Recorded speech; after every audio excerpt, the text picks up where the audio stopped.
one more time.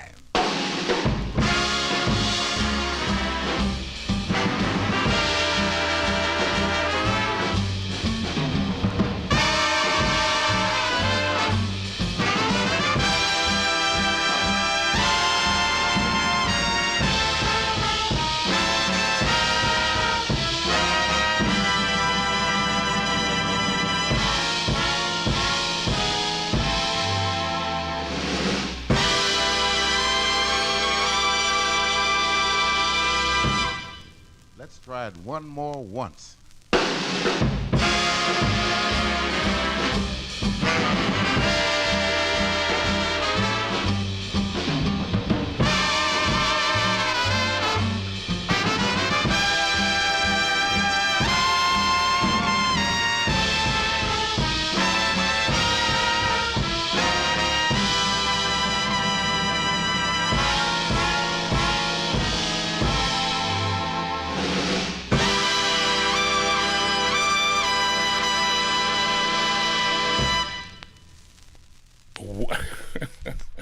I am a Count Basie fan. Hello, everybody, and welcome to Vinyltreasures. I'm your host, Johnny G. John Galindo, coming to you live on this Saturday evening, this December 27th, 2025. Boy, we are really getting close to the end of 2025. It's amazing. You would never think that I think I'm too old at 67 years old here. Never really thought about 2025 or 2026. Not even I used to watch those futuristic programs. But welcome to the Vinyltreasure Show, and we're here from 9 to midnight. Maybe, well, we don't have many records tonight. I got 49 45s that I have found. I couldn't find one, but it's somewhere here because I played it not too long ago, so I don't know where it is.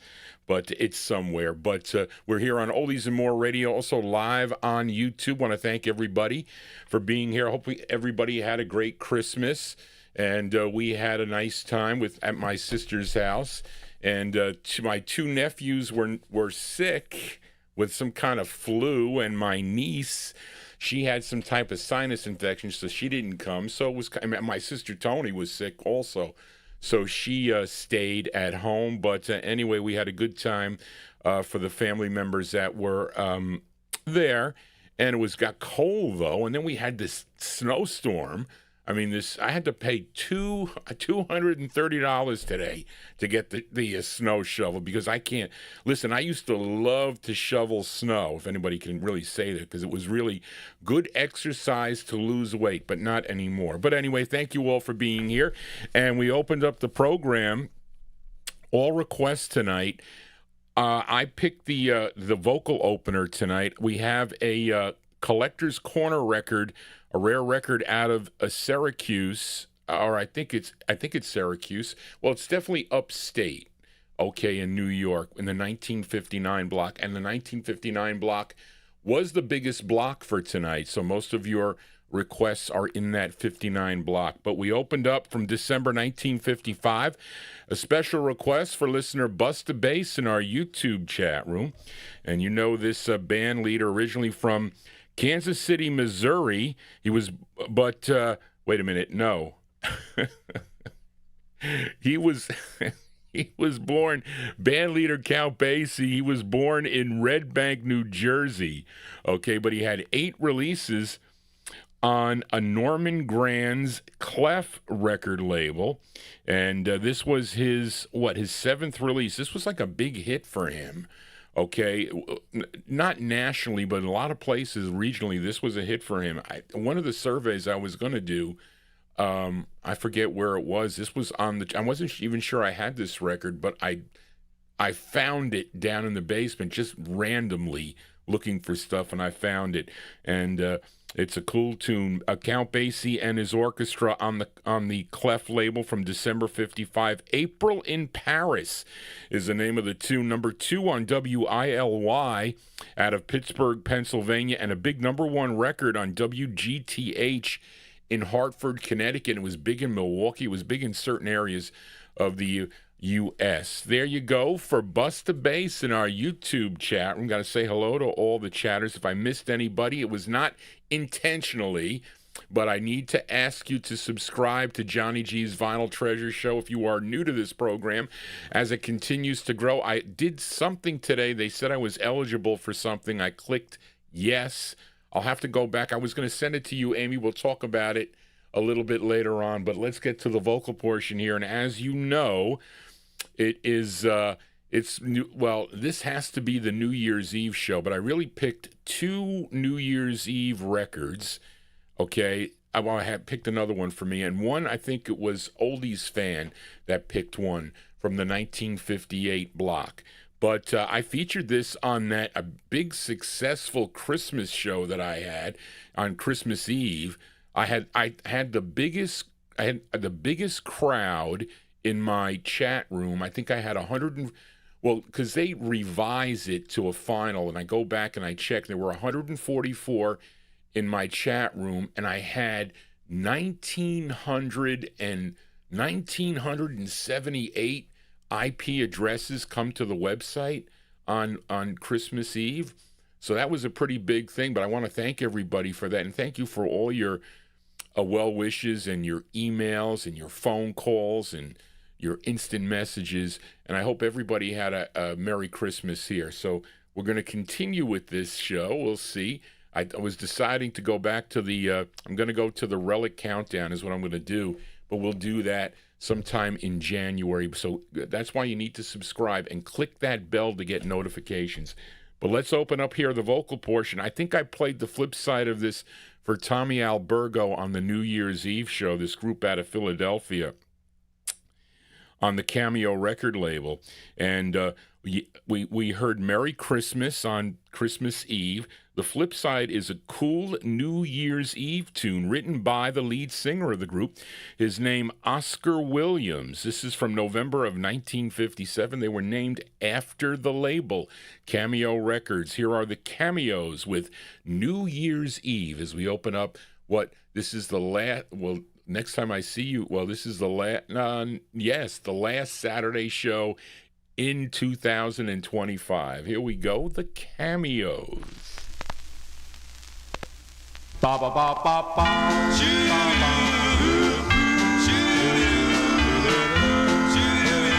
Ding dong. New Year's Eve, I want to hold you tight. New Year's Eve, well, it's 12 midnight. We made a vow to forever be true. Ba ba ba ba ba. When all the lights are low, New Year's Eve, darling, I want to know, New Year's Eve, will you be my girl? We made a vow not to forget.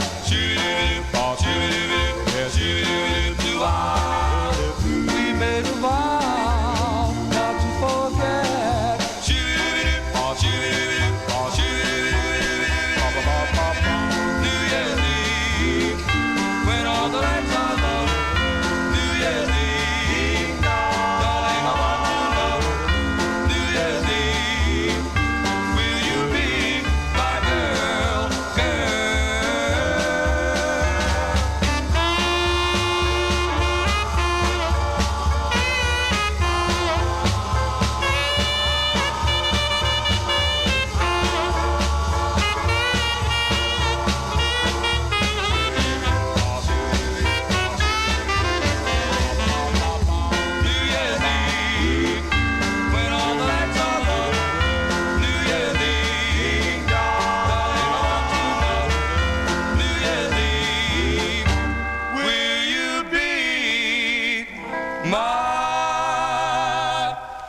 Yeah, we open up the vocal portion there with the Cameos. The Cameos on the Cameo record label.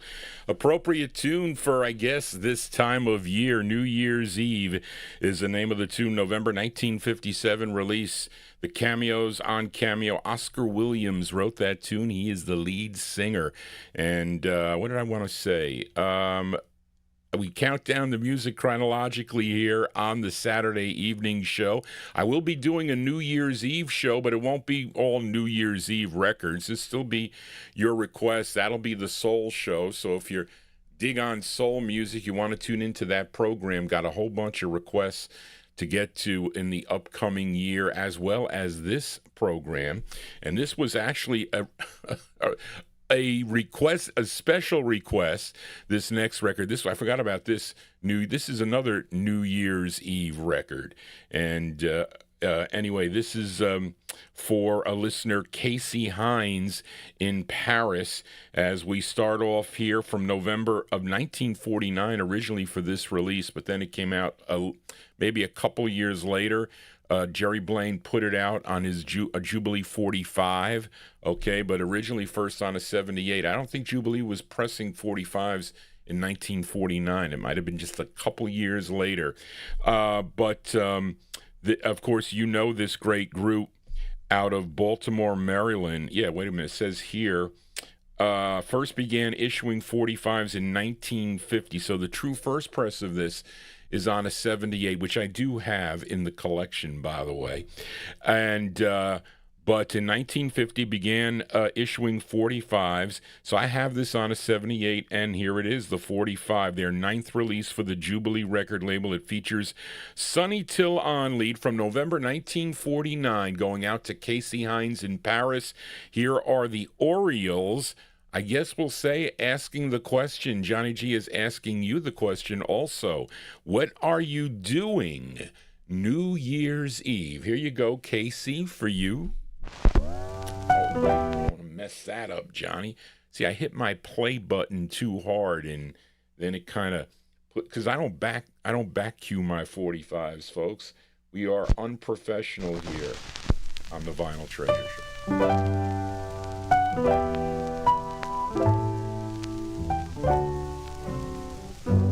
Maybe it's much too early in the game. Oh, but I thought I'd ask you just the same. What are you doing New Year's? New Year's Eve. Wonder whose arms are holding you so tight when it's exactly 12 o'clock at night, welcoming in a new year, New Year's Eve. Maybe I'm crazy to suppose I'd ever be the one you chose out of the 1,000 invitations you receive. Well, but just in case I stand one little chance, here comes the jackpot question in advance. What are you doing New Year? New Year's Eve. Oh, maybe I'm crazy to suppose I'd ever be the one that you chose out of the thousands invitations you receive. Well, but just in case I stand one little chance, here comes the jackpot question in advance. What do you do in New Year? New Year's Eve.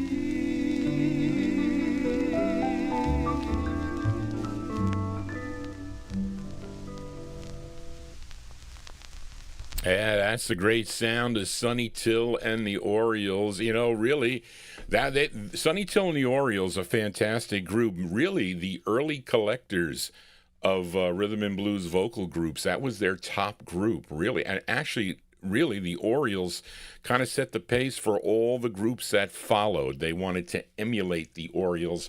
And again, they tried to, and then it kind of like developed from there. Because listen, it's just a short period of time how this music really came about and then expanded into the, you know, more into rock and roll and whatnot. It's just changed along the way. And that's why I play the records by year on this show, to show how the music has changed from this point where we are now till you get later to the program. And again, it makes it easier for listeners to this program to come in at their, because some people don't really care for a lot of these early sides. And not that they don't like them, they just, you know, would rather hear maybe more of the mid-50s stuff or maybe toward the early 1960s. But Johnny G likes it all, and I know many of you do. And even before, you can go back and check my old shows.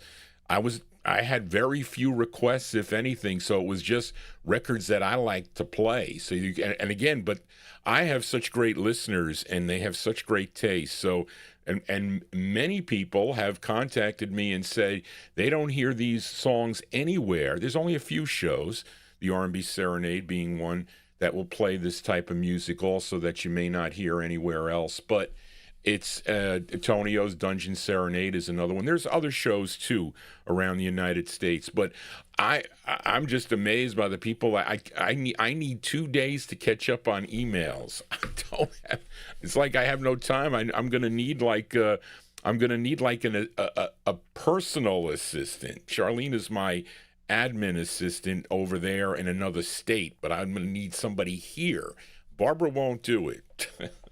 She won't do it. But anyway, let us continue here. That's for Casey Hines, the great Orioles, released in November of 1949 on the Jubilee label. What are you doing New Year's Eve? I will be here New Year's Eve. I will. But let's move into 1950 now. And this is a flip side request for a listener, Amnon. No, I'm sorry. I take it back. It's not a flip side request. I thought I was playing the Dominoes. That's after this. This is for Grayland in our YouTube chat room. I apologize for that. As this group also out of Baltimore, Maryland. They recorded for Herman Lubinsky's Savoy record label out of Newark, New Jersey. And this is the B-side to their debut single. The A-side was a hit for the group, a song called I Will Wait, an R&B hit. And this is the B-side here. It features Larry Harrison on lead, December 1950, going out to Grayland in our YouTube chat room. Here are the Four Buddies. The Four Buddies on Savoy. It's called Just to See You Smile Again. Here you go, Grayland, for you, the Four Buddies.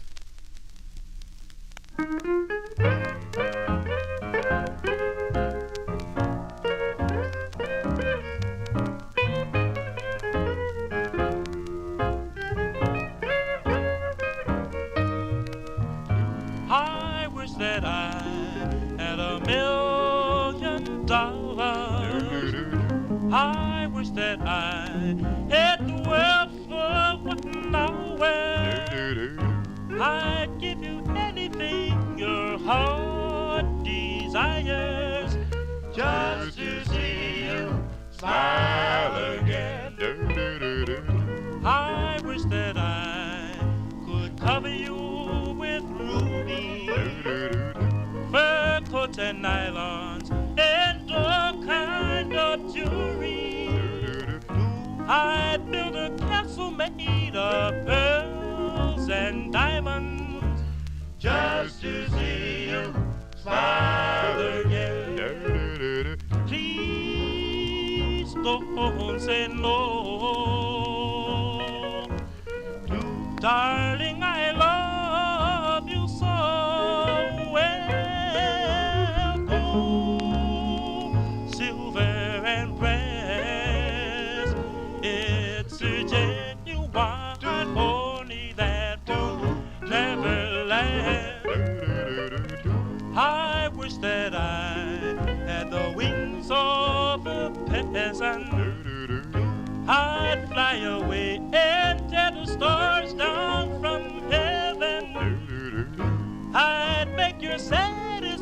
moment so, so pleasant, just to see you smile again.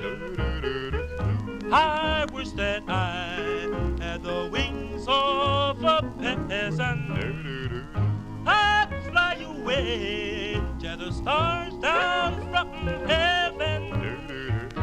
I'd make your saddest moment so, so pleasant, just to see you smile again. Oh, baby, just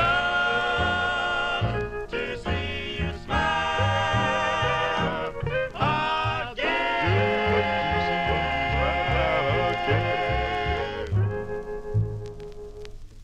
Yeah, early sides here on the Vinyl Treasure Show. There you go. That went out, going out to Graylin in our YouTube chat room. The great sound of the Four Buddies there. Larry Harrison on lead, the Four Buddies. The flip side of I Will Wait, song entitled Just to See You Smile Again on the Savoy record label. Hopefully Johnny G keeping you smiling here with these cool 45s, and you're digging on the tunes. If you are, please give me a thumbs up. Tell your friends about this program as we continue here on the Vinyl Treasure Show. We got one more from the year 1950. Now this is a flip side from last week.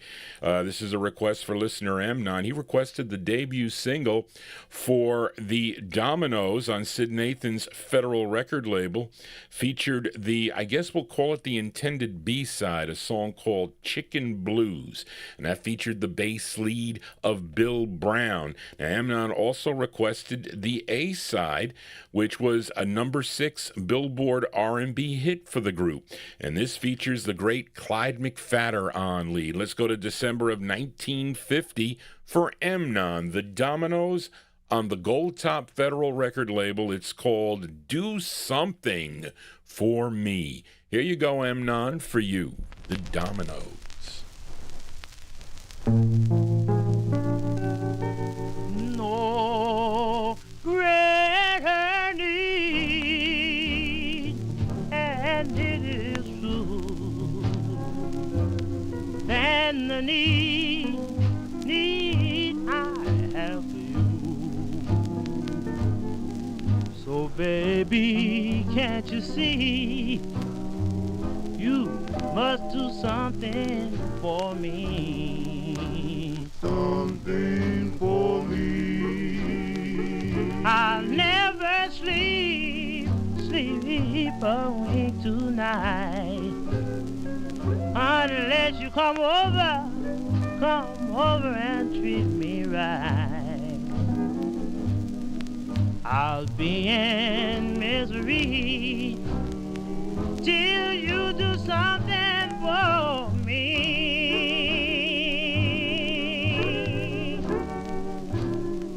Something like dimming the light and holding me tight till I hear my poor heart pound.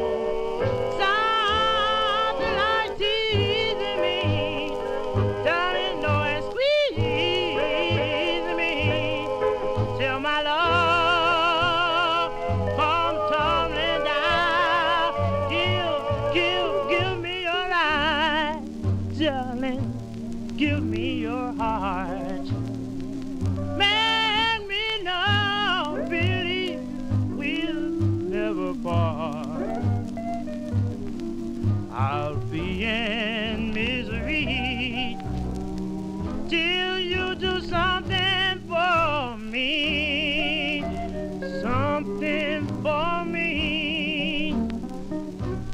Something like dimming the light and holding me tight till I hear my poor heart pound. Something like teasing me and squeezing me till my love comes tumbling down. Give me your life, darling, give me your heart. Make me know, believe, never forget, we'll never part.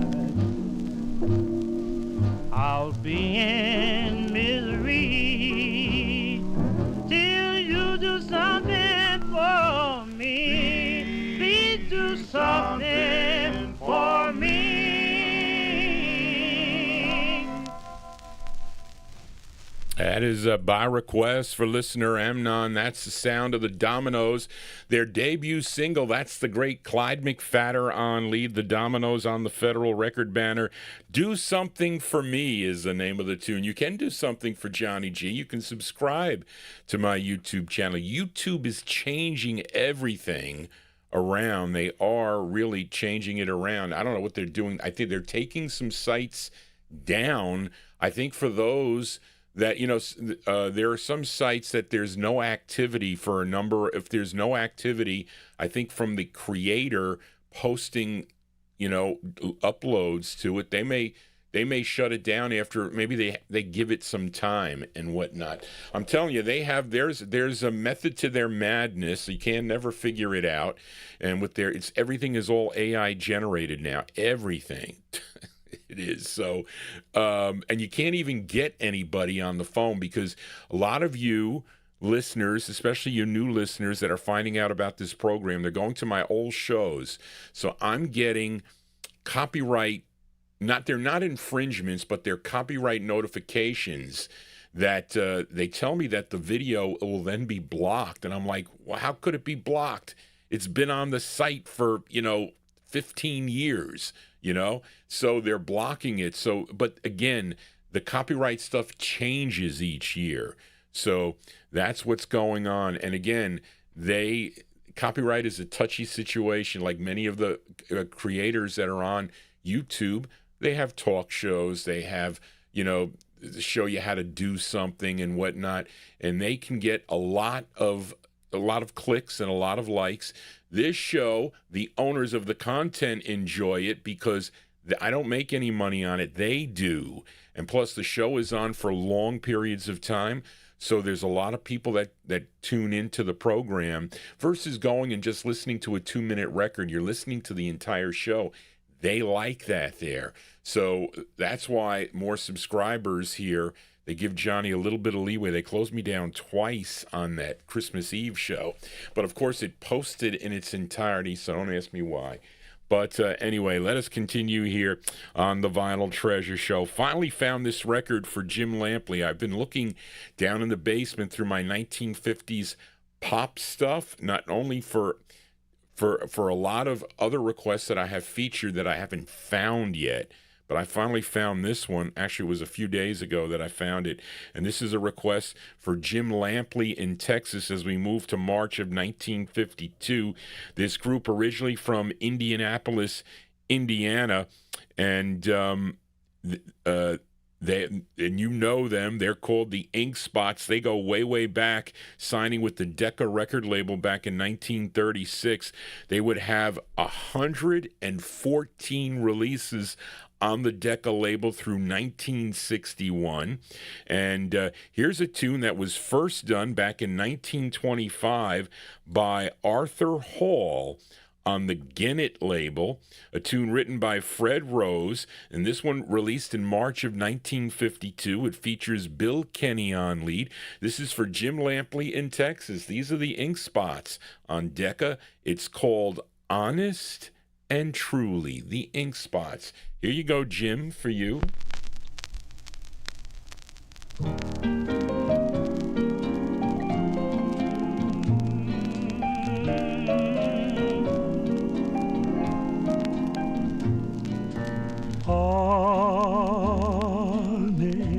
Honest and truly,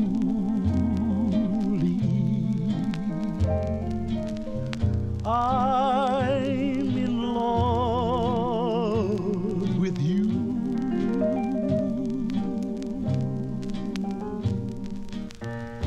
No one has taken your place in my heart. Somebody just wants to see us apart. Don't start to doubt me.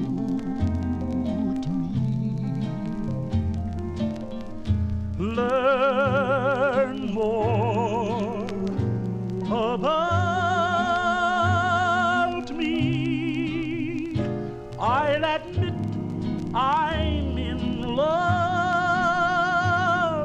but with nobody else.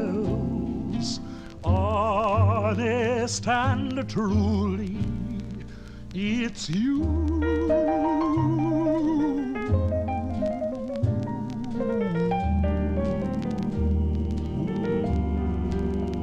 Honest and truly, honey, I'm in love with nobody else in this world but you.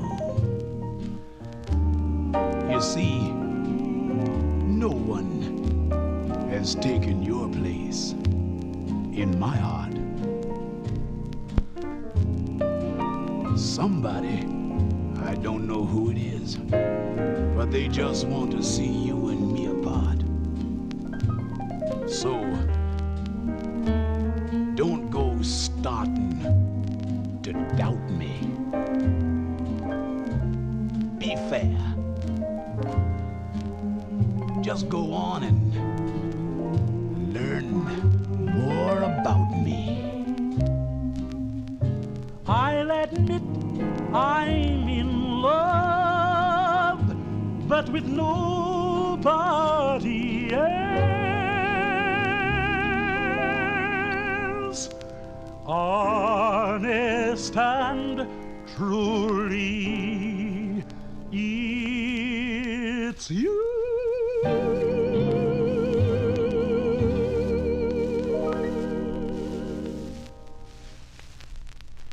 That one there by request for Jim Lampley in Texas. Finally found that 45 for you, Jim. Those are the great ink spots there. Bill Kenny and the ink spots from March 1952 on the Decca record banner. Honest and Truly is the name of the tune. I found so many ink spots records down in the basement.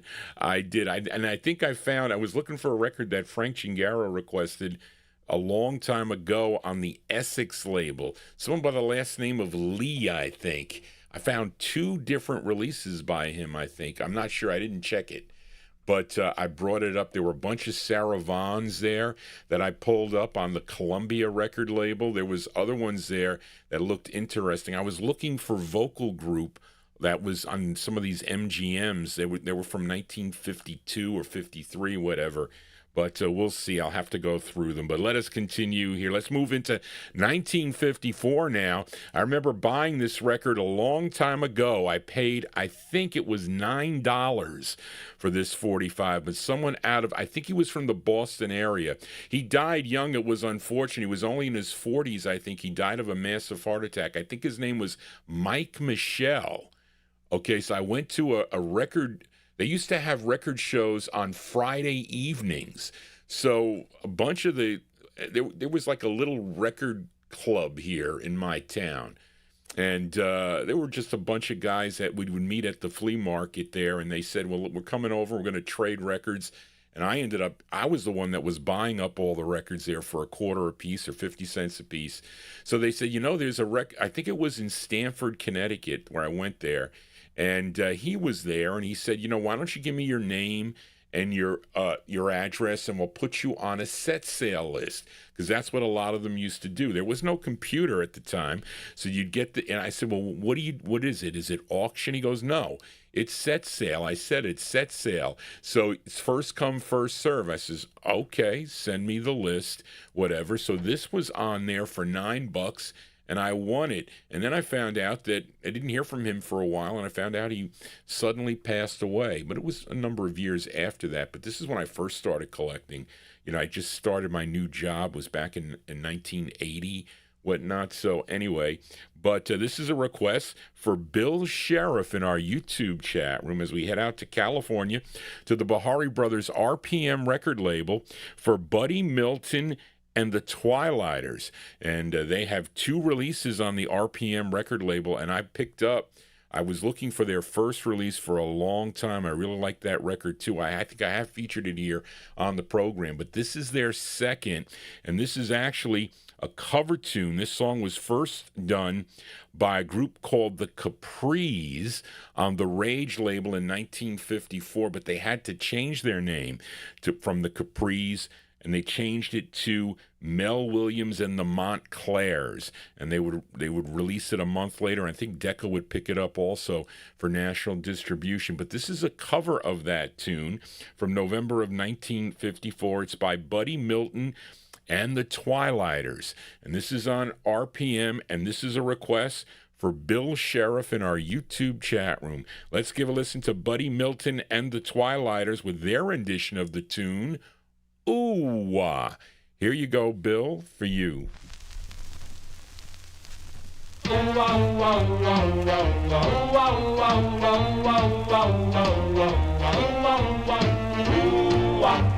Baby, you're the one for me. Baby, you were meant for me. I'm madly in love with you.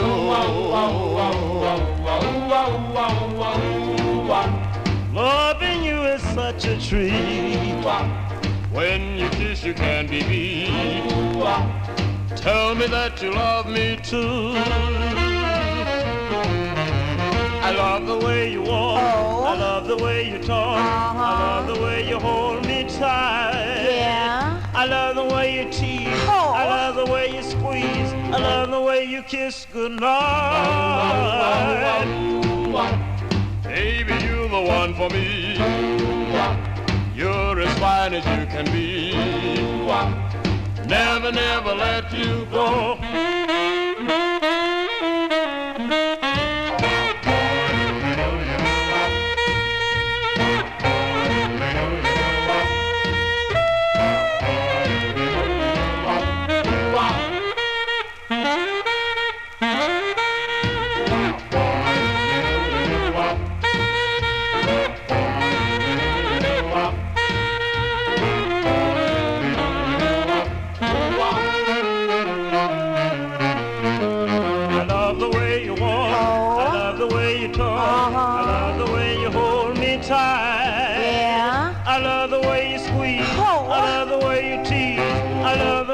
Kiss goodnight. Baby, you're the one for me. You're as fine as you can be. Never, never let you go. Never, never let you go. Never, never let you go.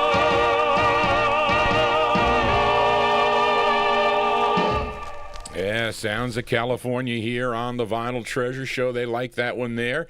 In our YouTube chat room, that is Buddy Milton and the Twilighters, their second release on the Bahari Brothers RPM record label, November 1954.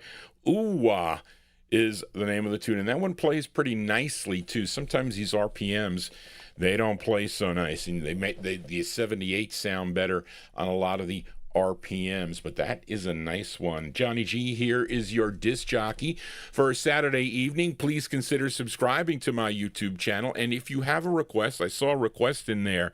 Somebody posted a request. I can't take requests live here, although I was taking requests on the on the Christmas Eve show. I didn't have all the records up here, but I had about 300.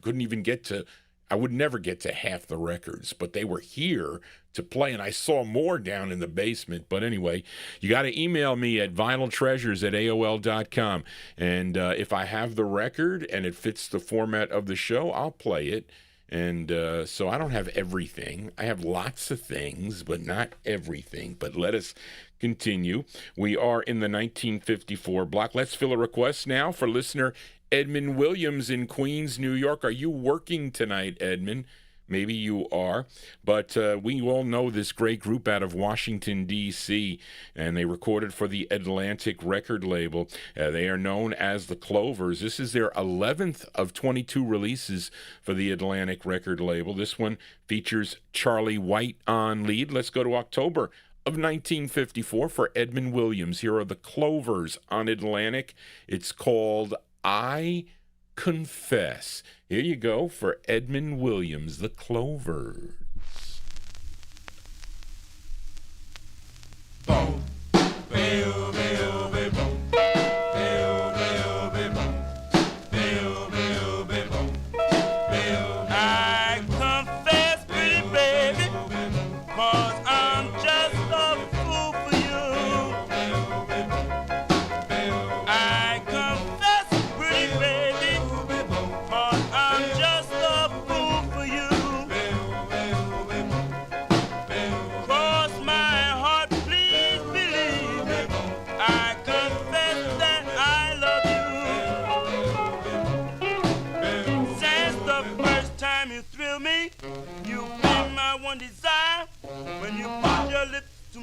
and yes, you put my soul on fire. I confess, pretty baby, 'cause I'm just a fool for you. 'Cause my heart please believe me, I confess that I love you. I'll pay you to let me do the things I wanna do. I'm gonna hold you, kiss you, thrill you, baby, through and through. I confess, pretty baby, that you won my heart and soul. I used to be high and mighty. I confess you made me fall.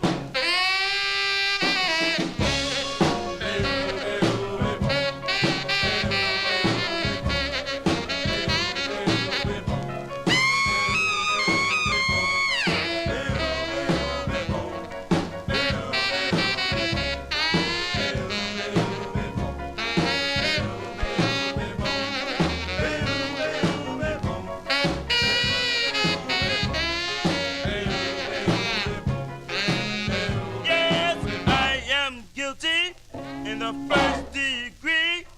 I will always be your prisoner and never, never be free. I confess, pretty baby, that I love you from the start. 'Cause my heart, please believe me, I will never, never part.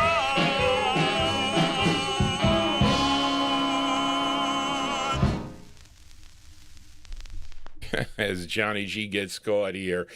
And there you go. That one there by the great Clovers there. And going out to Edmund Williams, who is at home tonight. So he's tuned in live to the Vinyltreasure show. He's busy usually on Saturday night, but I'm glad that you are tuned into the program, Edmund, as many of you are. Those are the Clovers, October 1954. That's Charlie White on lead. I Confess is the name of the tune on Atlantic Records, their 11th release. Now, I'm going to make an exception for Record Hound, because I normally don't take live requests on this program here because I have too many requests to fill, but I only had 48 requests or so for tonight, so we're going to make an exception. And plus, it's the new year, so normally I cannot take requests on this show. Well, I say the Soul Show is different because I play the records for the people that are in the chat room there, and they already send me their requests early enough till I get them. But Darren asked Johnny G if I could flip over the 45, so I'll do it for you, Darren. Okay, but it's not a normal thing that we're going to do for everyone, because then Johnny G be flipping over. A lot of these records have great B-sides here, so I can't really do that. But we're going to do it. We're going to flip it over here because the Clovers are such a great group. All right, Record Hound, you got a special privilege tonight. Okay, so we'll flip over their 11th release on the Atlantic record label. These are the Clovers from October of 1954, the flip side of I Confess. It's a song entitled All Righty, Oh Sweetie. Here you go for Record Hound in our YouTube chat room. Here you go. I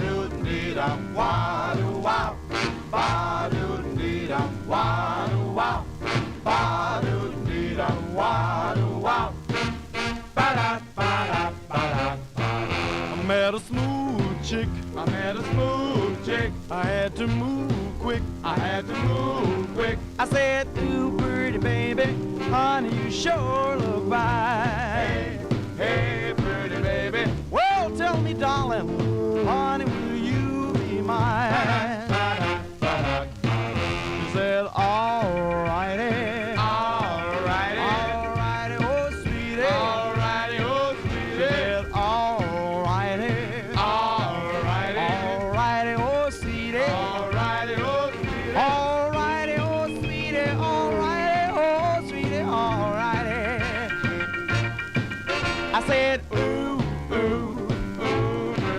I want to woo you. Ooh, pretty baby. Yes, little girl, you sure look good to me. Ooh, pretty baby. I said, tell me, darling, what will your answer be? She said, alrighty. Alrighty. Alrighty, oh, sweetie. Alrighty, oh, sweetie. Said, alrighty. Alrighty. Alrighty, oh, sweetie. Alrighty, oh, sweetie. Alrighty, oh, sweetie. Alrighty, oh, sweetie. Alrighty. Ba-da, ba-da, ba-da, ba-da, ba-da, ba-da, ba-da.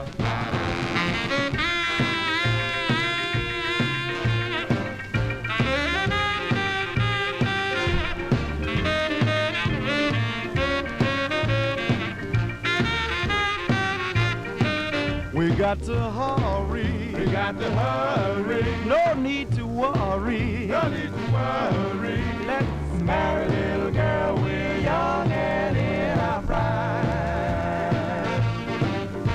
Now tell me, darling, what you gonna say this time? Ba-da, ba-da, ba-da. She said, alrighty. Alrighty. Alrighty, oh, sweetie. Alrighty, oh, She sweetie. said, alrighty. Alrighty. Alrighty, oh, sweetie. Alrighty, oh, sweetie. Alrighty, oh, sweetie. Alrighty, oh, sweetie. Alrighty.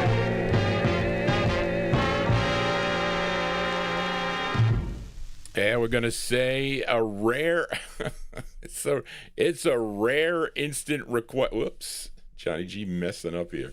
It is a rare instant request for Darren, aka Record Hound, in our YouTube chat room. That is, I hear both sides of that cool up tempo. Both sides up tempos for the usually back in that time it was a ballad on one side and a jump on the other, but there are two jumps on that.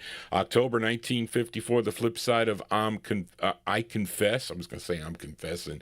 That is John Buddy Bailey on lead for that one. It's called All Righty, Oh Sweetie is the name of the tune. That's on the Yellow and Black Atlantic record label. Johnny G here as we continue. This is the last one from the 1954 block as we fill a request for listener Karen Efron in our YouTube chat room. Karen, thank you. My mom wants me to thank you. Well, she wants to thank you for that card that she received today. It was very nice of you to say that to her, really. And we go back to the Bahari Brothers, this time to their Crown record label. And this group officially signed to Jerry Lieber and Mike Stoller's Spark label, but not that it would matter, but spelling, wait a minute, the spelling of the name on this release, maybe they wanted to differentiate it from Spark. I don't know. The spelling includes two B's. I'm talking about the Robins. So I guess that's why they did that. But anyway, these Crown releases are not that easy to find. I have them both. I think there's two on the Crown label. But this song features Grady Chapman on lead, which I think was probably, in my opinion, the best lead of the Robins. It's from July of 1954. These are the Robins on Crown, going out to Karen Efron in our YouTube chat room. The song is called Key to My Heart. Here you go, Karen, for you.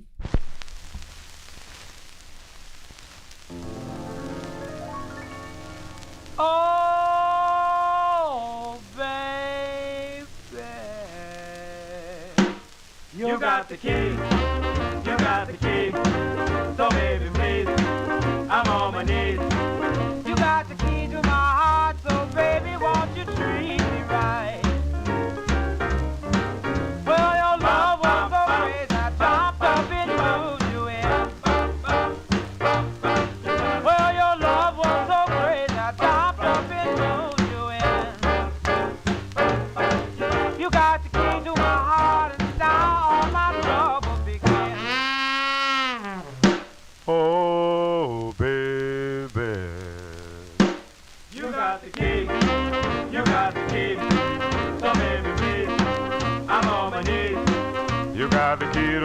heart, so kiss me at the door tonight. Well, I told you in front, you gotta keep yourself in line.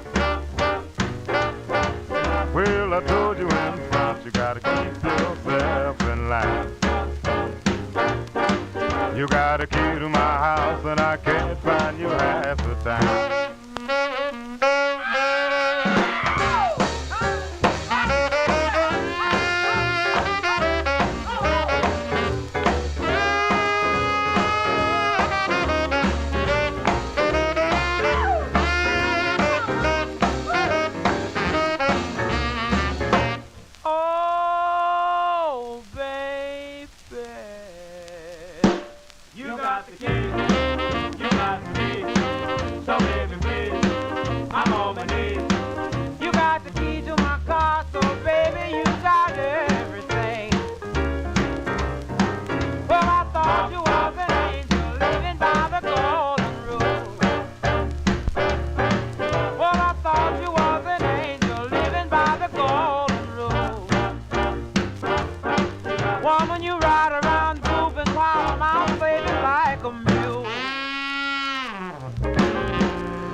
Well, they are liking that one there in the YouTube chat room.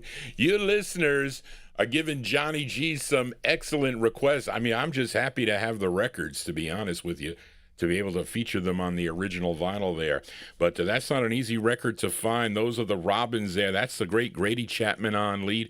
July 1954 on the Crown record label. Key to My Heart is the name of the tune. And I bought that many, many years ago. I bought that from Mike and Carol Demersion.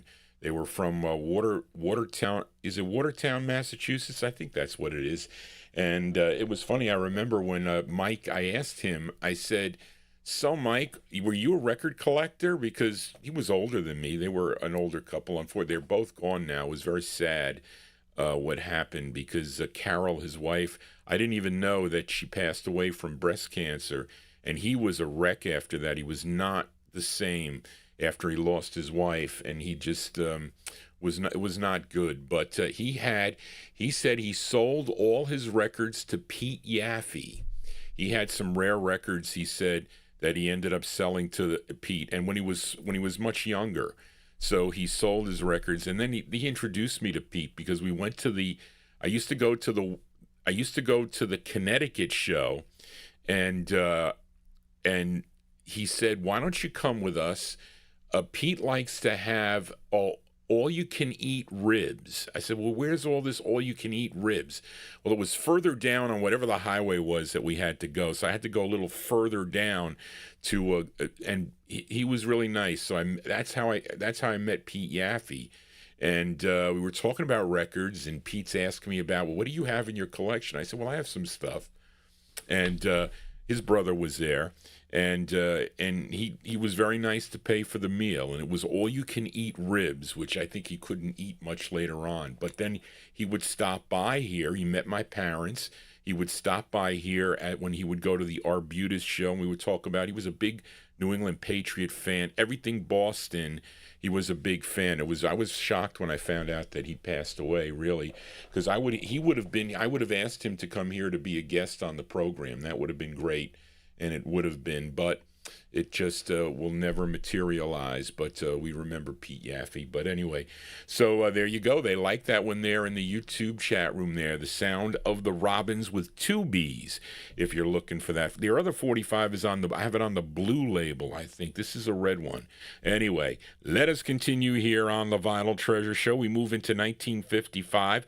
Let's go to another Baltimore, Maryland group, and this is a request for listener Anthony Russo in our YouTube chat room. This group had 2 releases on Ivan Ballin's Gotham Records out of Philadelphia, PA, and they're called The Whispers.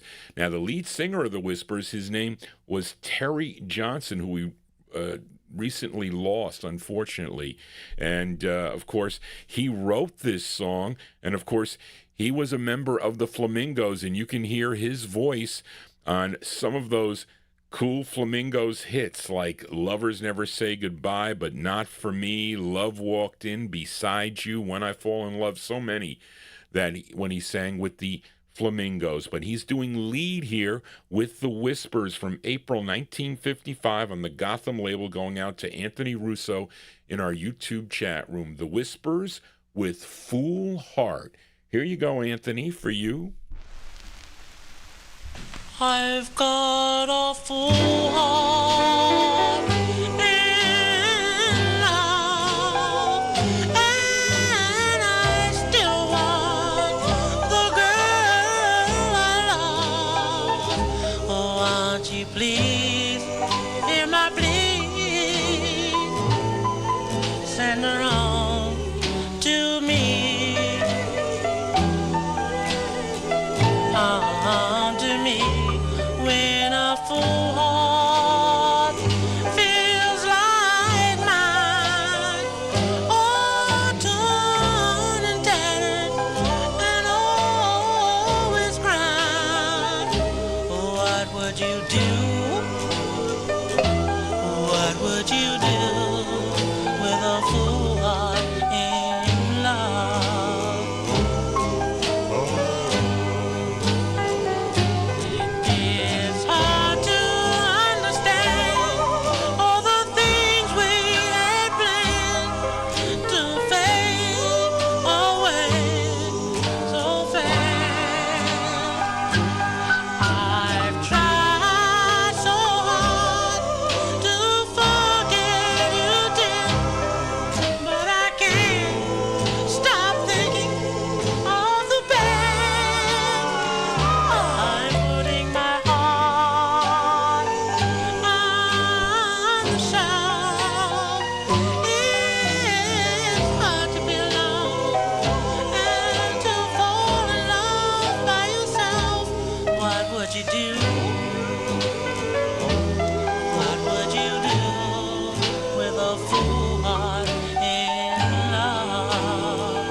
That's a great sound of the Whispers there. The Whispers, that one there by request for Anthony Russo in our YouTube chat room. They like that one there. And listen, you know how the quality of your request when you got listeners in the chat room commenting on it, you know you made a great choice.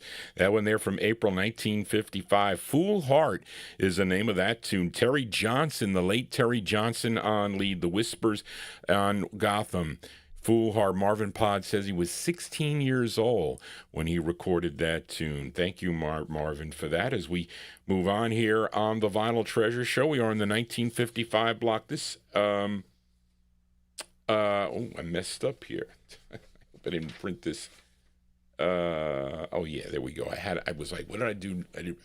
I'm using both sides of the paper here, folks, to conserve on paper. But anyway, so let us continue here in the 1955 block. Let's fill a request for Record Ralph in Syracuse. How much snow did you get up in Syracuse? Was there a lot of snow? We had the snowstorm here. You know, my nephew was driving to see his girlfriend up on 684, and unbeknownst to us, there was, my sister texts me this picture of this overturned he's got an SUV, I think, and it was like overturned. I'm like, what is this?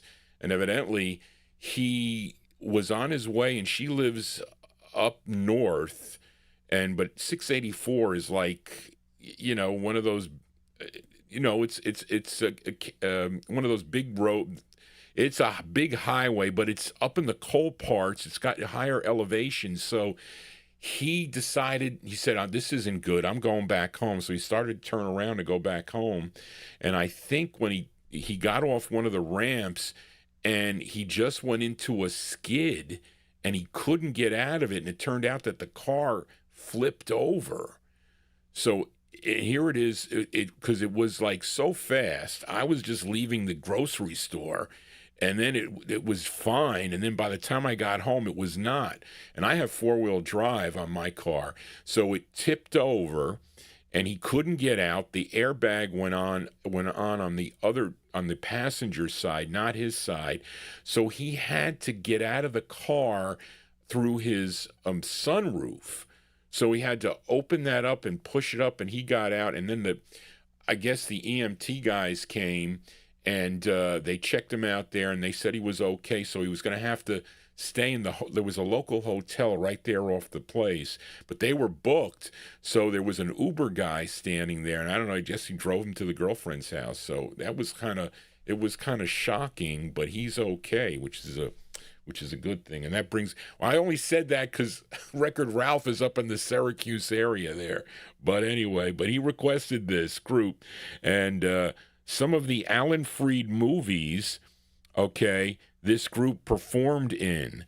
And I don't know if Alan Freed had them at his rock and roll shows or not. Maybe anybody that maybe attended or has the pamphlets for the Alan Freed rock and roll shows, if they were on, because he used to give out those magazines of all the groups that performed at these shows. But they recorded, I think, for, this is before Coral, I think. I don't know. Maybe it's not. This is just prior to them recording for Coral Records. Okay, this is on the BSD label, which is out of Auburn, New York. Auburn, New York? Okay, Auburn, New York. The group is from Syracuse. They had 2 releases on this BSD label. This is their second, and this is actually a cover tune. This song was first recorded back in 1949 by Jimmy Preston on the Gotham label. But let's give a listen to this version. I think Bill Haley in the comments also covered this too, if I'm not mistaken. But this one's from 1955. It's by Jimmy Cavalo and the House Rockers. It's on BSD, and this is for Record Ralph. It's called Rock the Joint. Here you go, Ralph, for you. Well, now rock the bar, baby, in the treetop. Don't need no wind for Mr. Blues to rock. We're gonna rock. We're gonna rock this joint. We're gonna rock. We're gonna rock this joint. We're gonna rock. We're gonna rock this joint. We're gonna rock. We're gonna rock this joint. We're gonna rock. We're gonna rock this joint. We're gonna rock this joint tonight. We're gonna hucklebuck and jitterbug, and all you cats gonna cut some rug. We're gonna rock. We're gonna rock this joint. We're gonna rock. We're gonna rock this joint. We're gonna rock. We're gonna rock this joint. We're gonna rock this joint tonight. Well, the ceiling's forward, I'm high as a cage. Everybody rock tonight. We're gonna rock. We're gonna rock this joint. We're gonna rock. We're gonna rock this joint. We're gonna rock. We're gonna rock this joint. We're gonna rock this joint tonight.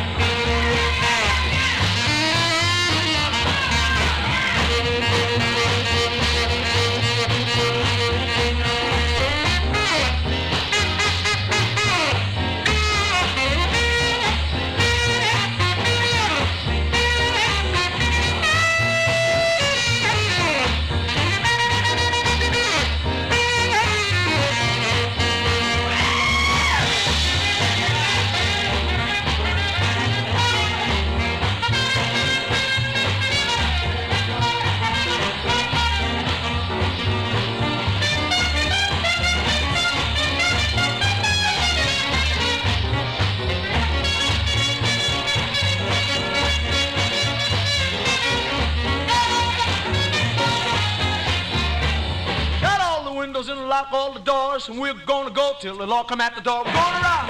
We're gonna rock this joint. We're gonna rock. We're gonna rock this joint. We're gonna rock. We're gonna rock this joint. We're gonna rock this joint tonight.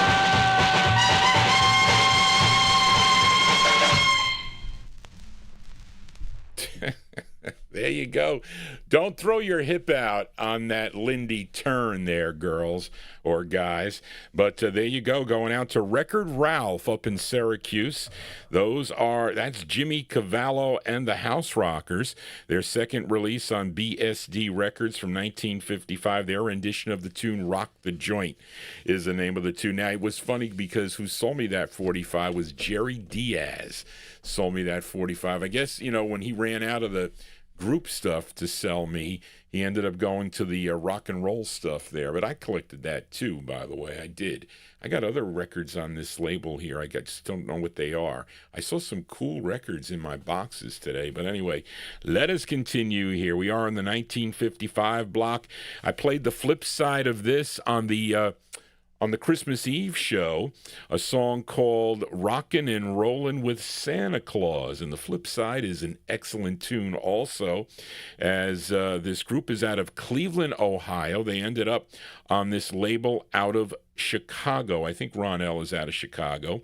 And they're called the Hipsters. And this is a request for listener Julian McCroy. And this is their first of two on the Ron L. record label. It features Joe Williams on lead from November 55. The Hipsters on Ron L. The song is called I Had to Let You Go. This is for Julian McCroy, the Hipsters.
Like that record a lot. I do.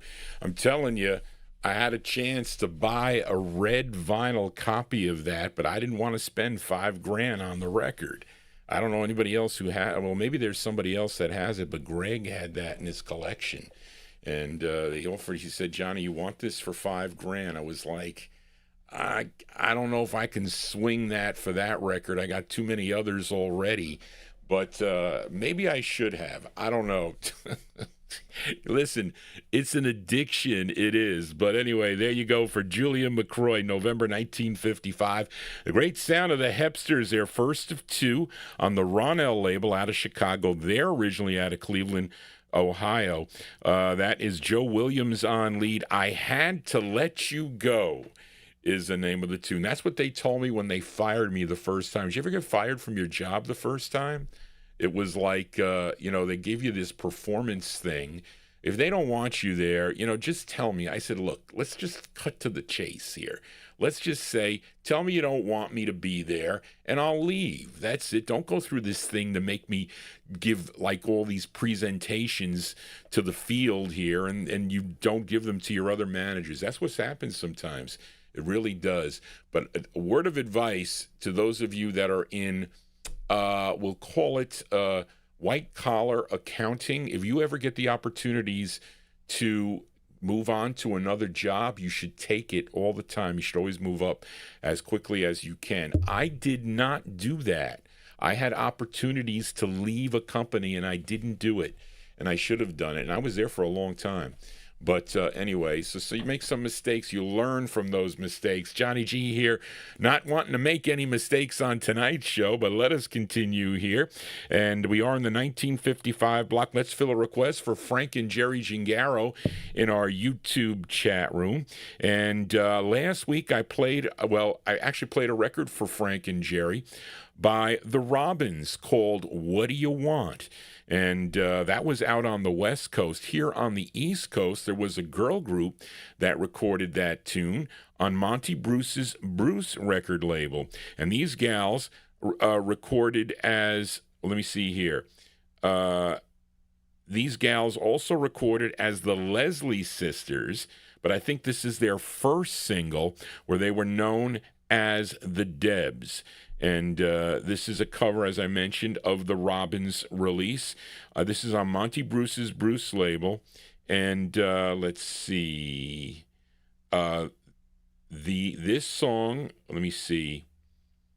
If you listen closely to this tune here, because this was recorded here in New York, I think the gals reference Sam the Man Taylor on sax. So anyway, you're going to hear that. And what else we got here? Anyway, this is from February of 1955. By the way, those Leslie Sisters, they are on the Marble label, which was also owned by Monty Bruce. And I think I have that record, The Wallflower. Anyway, let's go to February 1955 by request for Frank and Jerry Gingaro in our YouTube chat room. Here are the Debs on Bruce with their rendition of the tune, What Do You Want? Here you go, Frank, for you.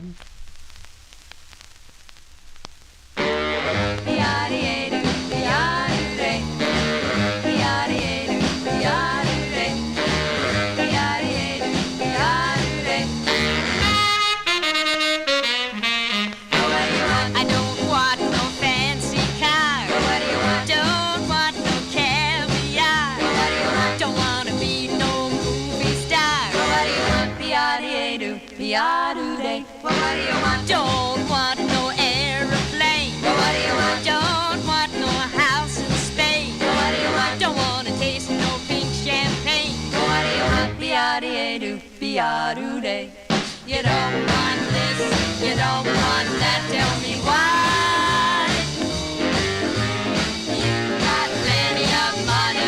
Yeah, but I want something that money can't buy. What do you want? Don't want no motorboat. What do you want? Don't want no cashmere coat. What do you want? Well, here's a story that you can quote. What do you want? I just want a little Bud Love. A jug of wine?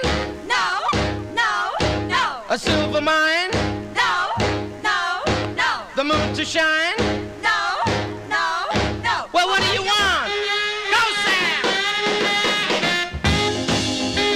Rock it, Sam! Roll it, Sam!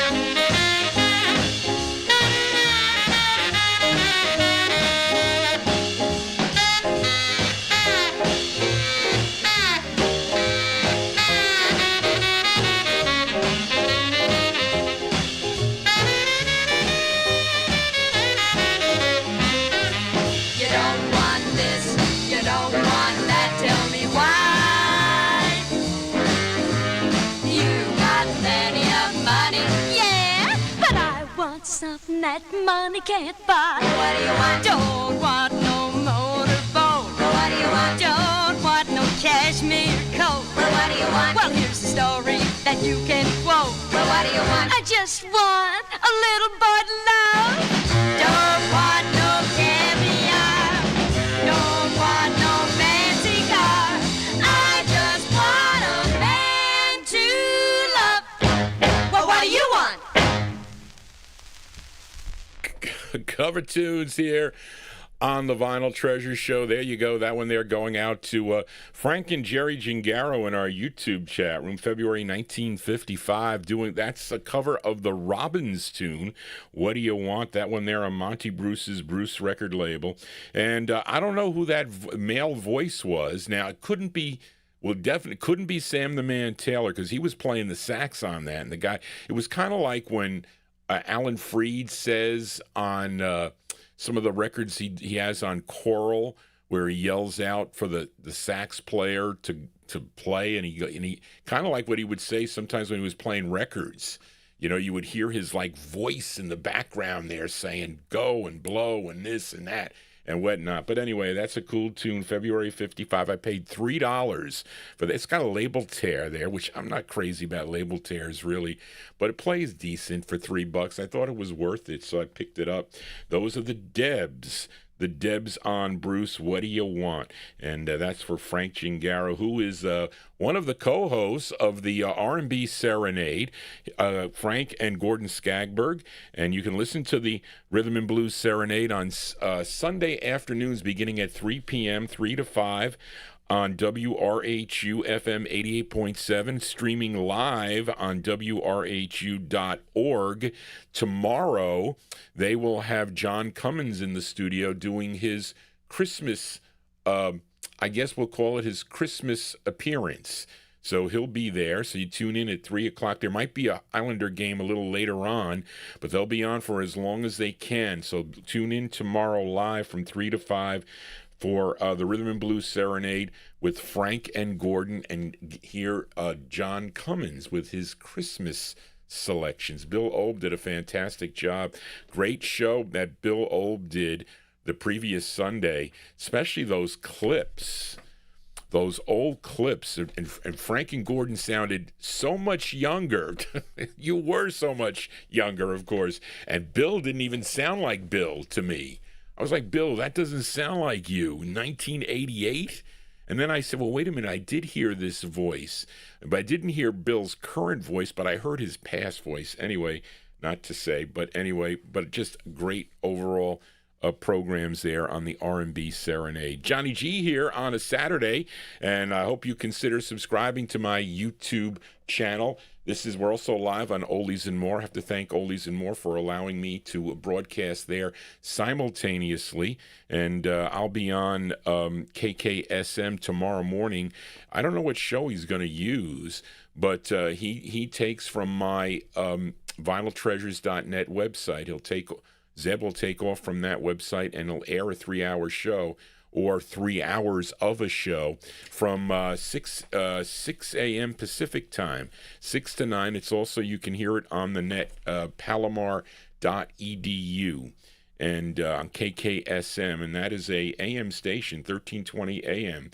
It's out of Palomar College in San Marcos, California, which I think has brought some listeners here to the live program here on the Vinyl Treasure Show. So if you have a request, you can email me at vinyltreasures@aol.com. And I got to, someone was telling me about, I'm going to do one of the shows where I'm going to show you my source books. Some people are interested in finding and reading about these groups, okay? And who sent me an email today? I didn't get a chance to answer you back. It was Joe. Okay, Joe Alvera. Thank you for your email. And he just got a Joel Whitburn book. Okay, it was something about a Christmas book. I didn't get the Joel Whitburn book, the Christmas book. I do have all the charts that he put out. He put out all the Billboard charts 50s, 60s, 70s. I went up to that far. And this is a cool book, too. It's kind of bulky. Barbara bought me this one Christmas. And he passed away, unfortunately, Joel Whitburn. But he was a big guy with the Billboard charts and also the R&B charts. I wish the R&B charts were like intermingled in here. I have that in another book. But it's top pop singles from 1955. Barbara bought me this in 2012 is when she bought me this book. So it's not that I want the new stuff, but it's actually pretty cool because it gives you all the chart. It gives you the B-sides and the writers and if it bubbled under and whatnot. So it's a good research book, but it's a hard copy. But anyway, I digress. Let us continue here. We are in the 1955 block. Let's fill a request now for listener Daniel Kubacki as we go to New Haven, Connecticut for this group. Many of you know this group. It's on Al Silver's Herald record label. We heard Whispering. I played Whispering Sorrows for SNB. Was it last week or the week? Yeah, it was last week, I thought. But Daniel requested the flip side of this. Okay. And the flip side here, written by the lead singer, James Coco Tyson. He's the lead here from November of 1955. This is the B-side to Whispering Sorrows. Here are the Nutmegs on Herald for Daniel Kubacki. The song is called Betty Lou. Here you go, Daniel, for you.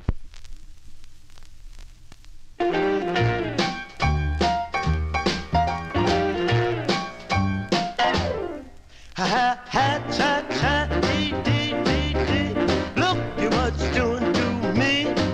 Ha ha, cha cha, dee dee dee dee. Look at what you're doing to me. Please say what you, Betty Lou, woke me in my dreams last night. While sleeping, I was dreaming, driving streets real tight. I was happy, I was dreaming, grabbing, squeeze you with all my might. Betty Lou, Betty Lou, Betty Lou, what's wrong with you? Betty Lou, Betty Lou, Betty Lou, what's wrong with you? If I could, I know I would grab you in my arms for the rest of my life.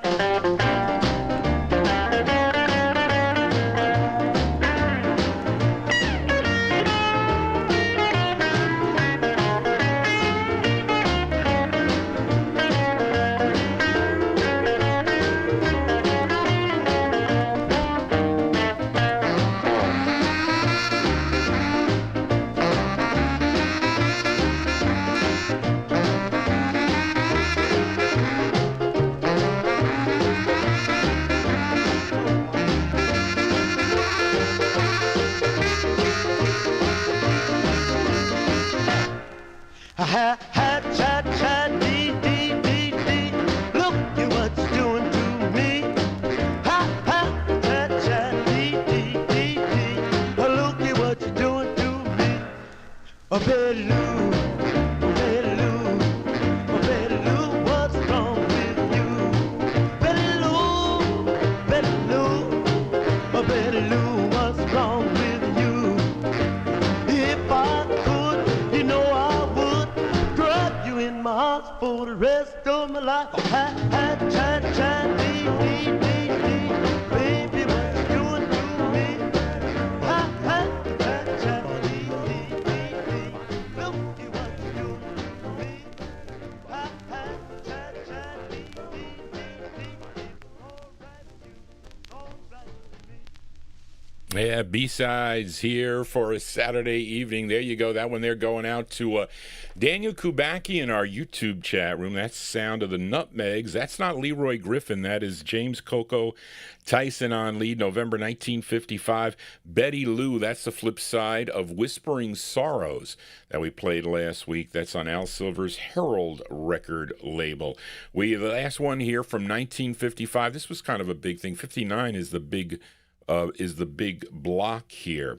But I think, Bob Bosco, you asked me about this record. I forget what we were talking about on the Gaiden label, the early Gaiden releases, okay, before the label was resurrected. There's a number of releases that are pretty cool on this early Gaiden label, and which is out of Philadelphia, of course. But I don't know anything about this guy. Maybe James Stone, you know something about this. I don't know. There's a group backing her up on this.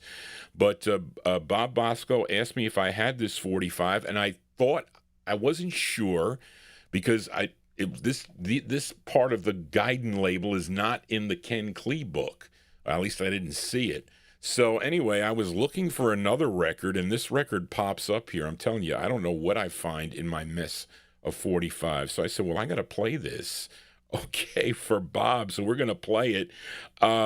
This song written by, it says King Richard. So I'm trying to research who King Richard is. I don't know who it is. But this song was first recorded by the Midnighters in February of 1955 on the Federal record label. But let's give a listen to this rendition as done by this gal. Her name is Barbara Black, and there's a group from June 55. We'll send it out to Bob Bosco. This is Barbara Black and group with their rendition of the tune, Ring-a-Ling-a-Ling. Here you go, Bob Bosco, for you.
Cover tunes here on the Vinyltreasure Show. There you go. We send that one out to listener Bob Bosco. That's the sound of Barbara Black. Barbara Black from June 1955 on the first Gaiden label Okay, they would resurrect that later on, but that's doing the Midnighters tune. Ring-a-ling-a-ling is the name of the tune. You can ring-a-ling Johnny G at Vinyltreasures at AOL.com.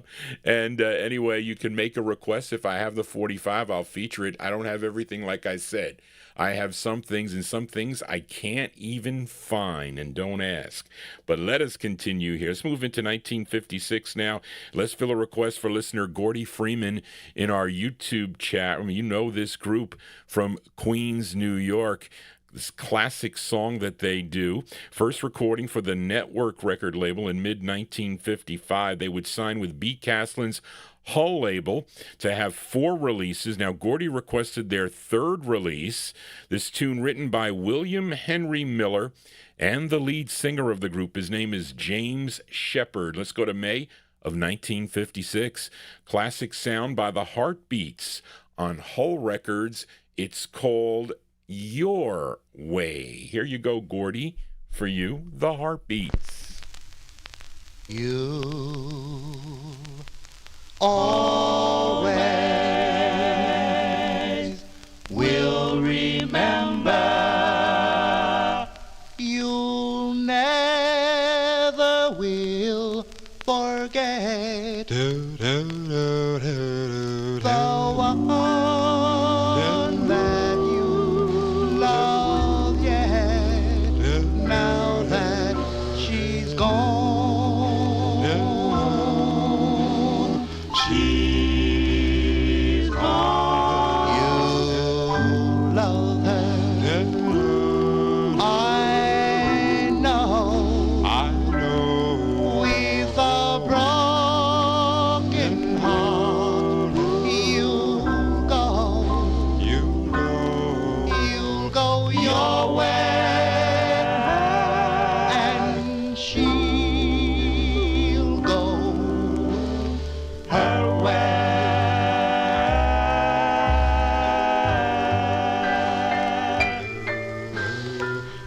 You tell her goodbye. Please don't cry. But in your eyes, yes, there are tears. You say, darling, how could you? Say you and I are through. After all, we've been together for years. You love her. I know. With a broken heart, you'll go your way, and she'll go her way.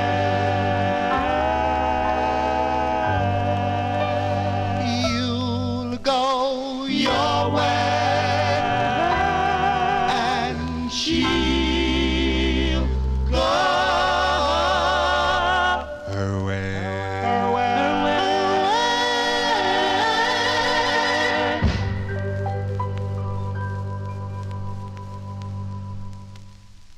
Yeah, classic sounds here on the Vinyltreasure show. That one there, they like. Listen, all your selections are home runs here on the Vinyltreasure show. There you go, by request for Gordy Freeman, James Shepard, and the Heartbeats. That one there on B. Caslin's Hull Records, May 1956. Your Way is the name of the tune. You really can't go wrong with hearing the Heartbeats here on the Vinyltreasure show. Or this next group here, as we stay in 1956, and fill a request for listener Tommy Albergo in our YouTube chat room. And this great group out of Harlem, New York, recorded for Jerry Blaine's Josie record label. They had 23 releases on the Josie label. This was, I can't see with my cataracts. Johnny G's eyes are going buggy here. This is their 8th release. Okay, this tune written by their manager. Okay, her name was Esther Navarro. And I hate grainy presses. Not that I was trying to upgrade this press, but I was. But because some of these presses are grained. They look like there's like little specks in the wax. And it just isn't a clean sound. So this one is a little bit foggy, okay? But it plays okay. I've had it in the collection for years. And I try to upgrade these records when I have the opportunity to do it. It's not always that I tell you, maybe I'm doing a little bit more buying on eBay, but mostly focusing on soul requests, maybe. But anyway, this is from October 1956. This is going out to listener Tommy Albergo in our YouTube chat room. Here are the Cadillacs. Earl Carroll on lead. Earl Speedo Carroll, I think he was at this time. These are the Cadillacs on the Josie label. It's called The Girl I Love for Tommy Albergo. Here you go, Tommy, for you.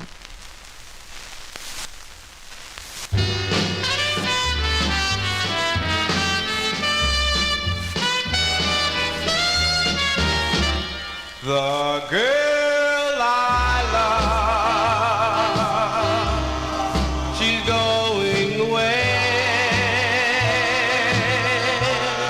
The girl I love, she's going to stay. I'll dream of her each day she's gone.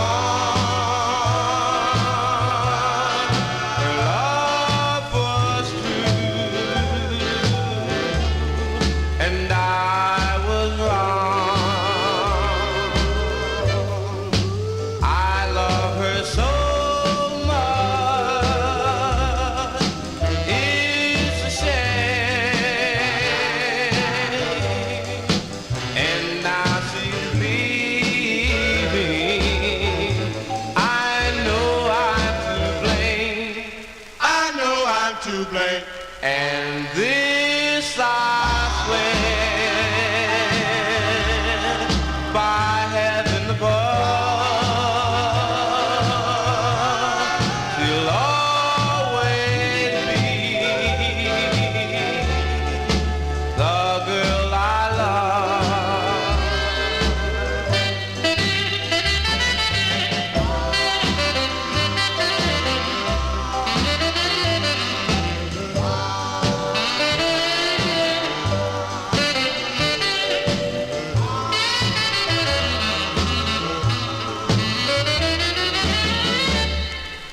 I know I'm to blame, and this I swear by heaven above, you'll always be the girl I love.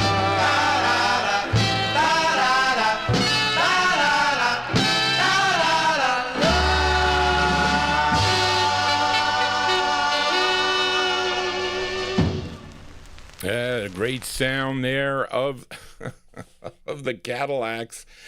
Those are the Cadillacs with Jesse Powell in the orchestra there. It was the backup. That was a band for the group there, but just such a great record there. October 1956 on the Josie label, The Girl I Love. That's going out to Tommy Albergo. And let us continue now, and let's fill a request. And we are in the 1956 block. Let's go to Brooklyn, New York now, and fill a request for listener Big Dave Swinger in our YouTube chat room. As we go to Bobby Robinson's Whirling Disc record label. Now, some of these whirling discs are also grainy, although is this the one with the high? This one is not. I mean, it's not that one. You know those presses where the label is like what do you call it when it's embossed up? You know, and there's like that center dip. those seem to be less grainy for some reason. So I don't know what pressing plant that was, whatever Goldner, it was Goldner's plant or whoever, but you get them on some of the whirling discs. You also get them on some of the Heralds and also and the Embers and the Josies. So there was one pressing plant, I don't know where it was, that would have like the it would kind of rise up from the edge of the dead wax where the label is. It would like come up and there'd be like a dip. Those are not as grainy for some reason. Don't ask me why. But this is not a grainy press. I was going to play my West Coast press, which was a little bit of wear, but this one plays pretty nice. And this was one of my aunt's favorite tunes on that. If you own that Rumble album on the Jubilee label, it was like a battle of the groups with the Channels, the Continentals, the Bop Chords, and the Love Notes. That is Johnny G's favorite LP by far. But this is going out to Big Dave Swinger, the group's first of two on the Whirling Disc record label. This is the ballad side, okay, featuring Herman Montgomery on lead, and that following like high tenor in the background, that is Daniel Hicks in the background, who co-wrote this tune. And this is from November of 1956. I'm going to play this because it brings back memories of my Aunt Mary. I was looking for her photograph. I'll show it to you again, those of you that maybe have not seen it. I told my cousin Lisa that I made Mary kind of famous here with her records and her kind of shaping Johnny G's musical taste. But here's from November 56, the Continentals on Whirling Disc for Big Dave Swinger. It's called Dear Lord. Here you go, Big Dave, for you. Dead bone.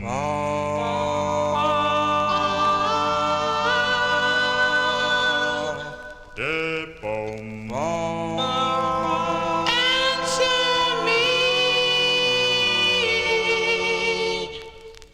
Dear Lord, please answer me. Please hear my plea. Lord, please hear my plea. Send me down someone's love. Send me down the love of love. Dear Lord, I'm blue.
There you go, the great sound of the Continentals here on the Vinyl Treasure Show, going out to Big Dave Swinger. I don't know why The sound drops for, I don't know what that is, what's causing it. I have no clue, but it disconnects me.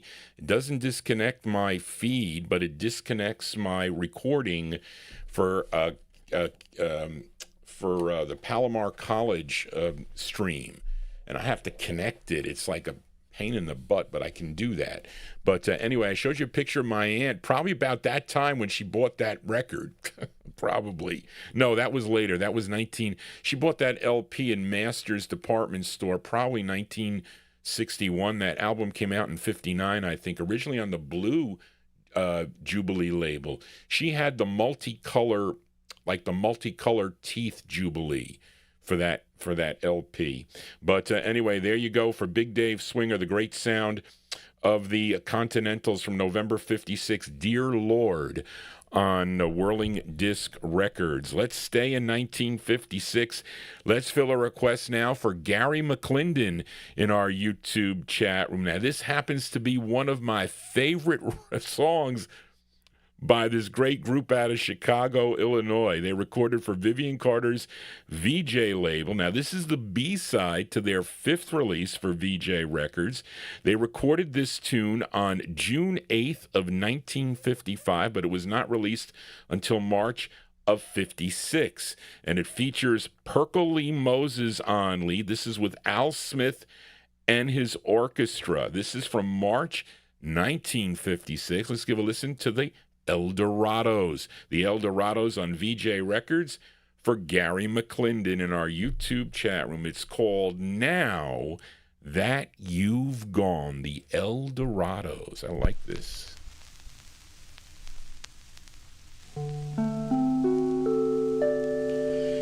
You've gone now that I love you so.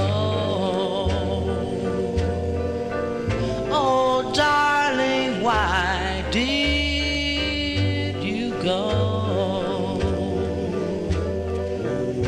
Oh, darling, now that you've gone, yes,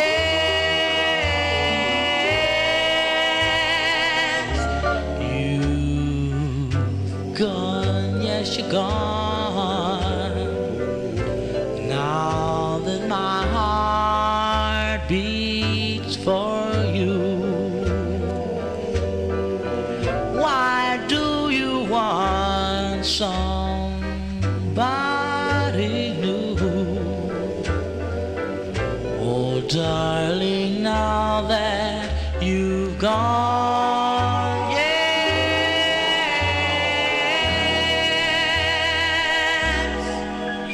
gone, gone,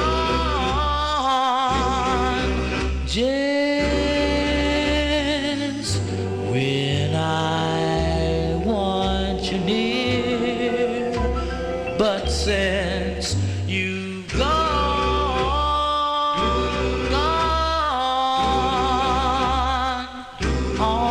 can say is come back here. You've gone now that I need you so. Why did you ever go? Darling, now that you've gone, yes, now that you've gone, now that you've gone, now that you've gone.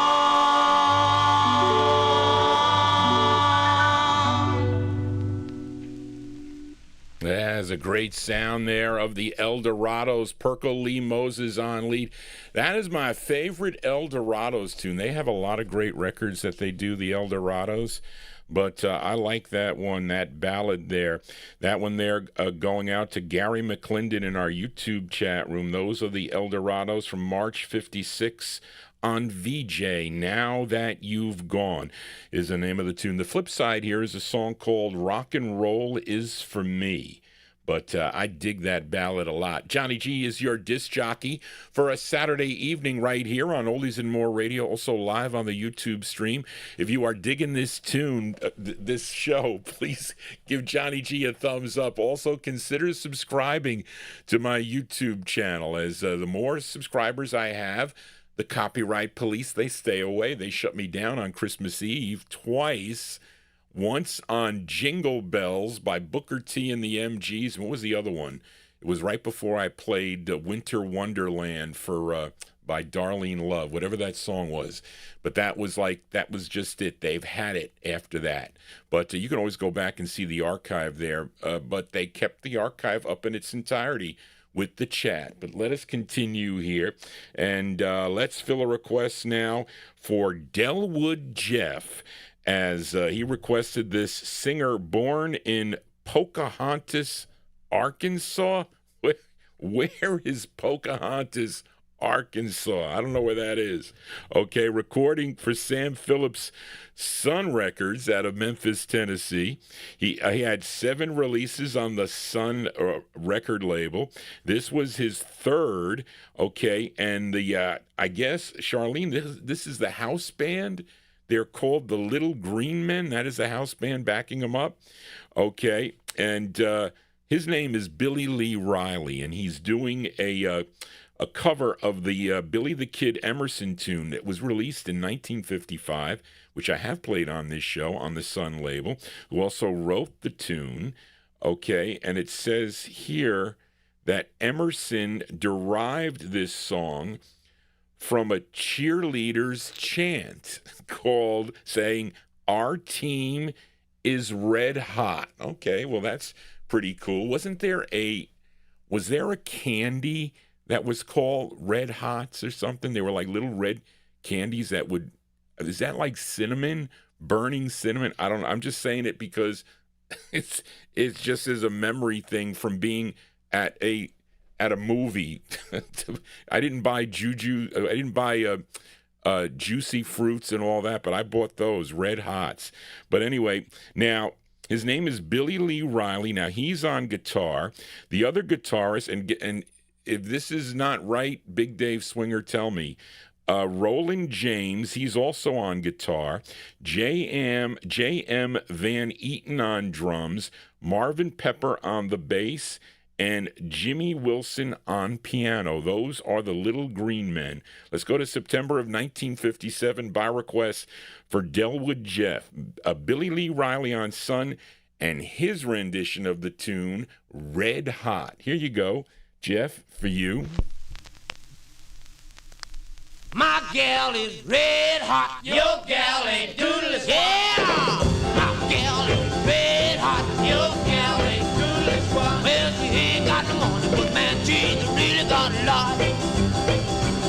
Well, I got a gal, 6 feet 4, sitting in the kitchen with her feet out the door. But my gal is red hot. Your gal ain't doodless. Yeah!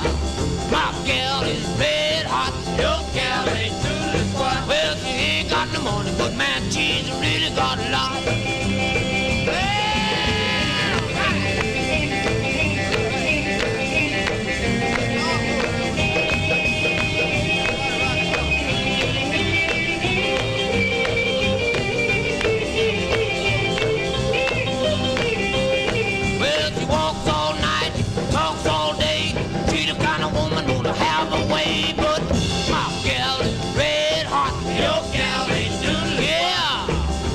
Gal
Cover tunes here on the Vinyl Treasure Show. There you go. That one there going out to a listener, Delwood Jeff. That's the sound of Billy Lee Riley, September 1957 release on Sam Phillips' Son label. Plays pretty nice, this one.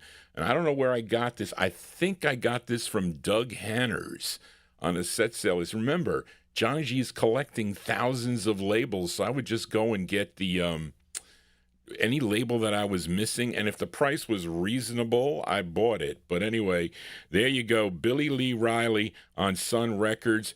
Red Hot is the name of the tune. This show is becoming red hot. It is. It's almost radioactive. No, is there another song we can play radioactive in it? I don't know. Johnny, you're getting silly now here on the Vinyl Treasure Show. So let's go to... we are in the 1957 block. Let's fill a request now for listener Jack Saperstein.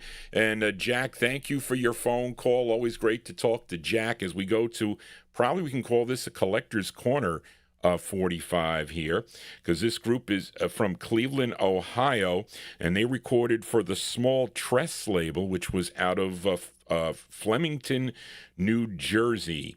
And I don't know if Edwin Starr is the lead singer on this, but he definitely was in the group. And you know Edwin Starr. Now, his real name was Charles Hatcher, and he was a member of this group at the time. Of course, he would have a big hit that my aunt really liked called Stopper on Sight SOS on the Rick Tick label. But he was about 15 years old 15 years old at the time. And a member of this group, the Future Tones. So let's go to 1957 now. By request for listener Jack Saperstein. Here are the Future Tones on Tress, and the song is called I Know. Here you go, Jack, for you.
You hear that chatter at the end of that 45? There was a little bit of chatter there at the end. So much for the professional recording studios here. We're not a professional here. John G's an amateur disc jockey. Anyway, There you go. That is a cool tune. I played the flip side of this. Chris Reed, I think, maybe requested to flip the up-tempo roll. What is it called? Roll on or something, I think, on the flip. But anyway, I got to thank Spence. Actually, he upgraded. I upgraded that copy from Spence many, many years ago. I think the Count, Bob Ellis sold me my first copy. Did you ever deal with the Count? That is an experience. That is there going out to Jack Saperstein there, 1957. The Future Tones on Tress Records, I Know. A great ballad there for that one. We are in the 1957 block.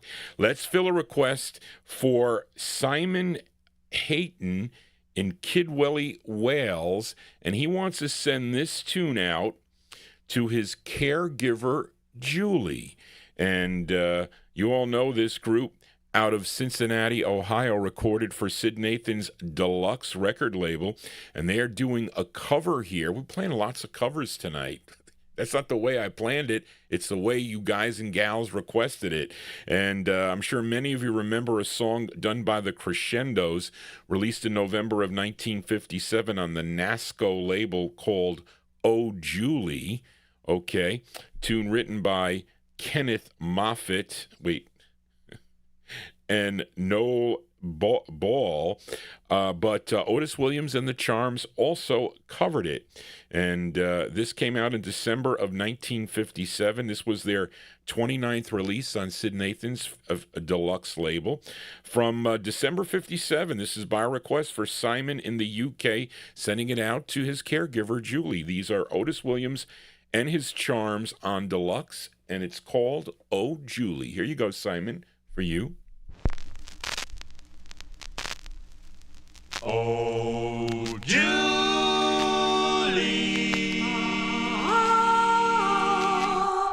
oh, Julie,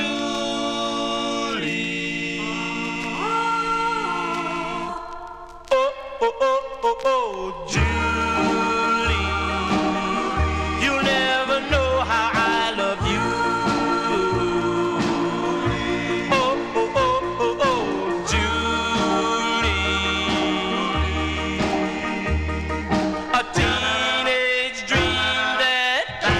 Come true. I see you, Julie, each day as you walk by. But maybe someday, Julie, I'll be the apple of your eye.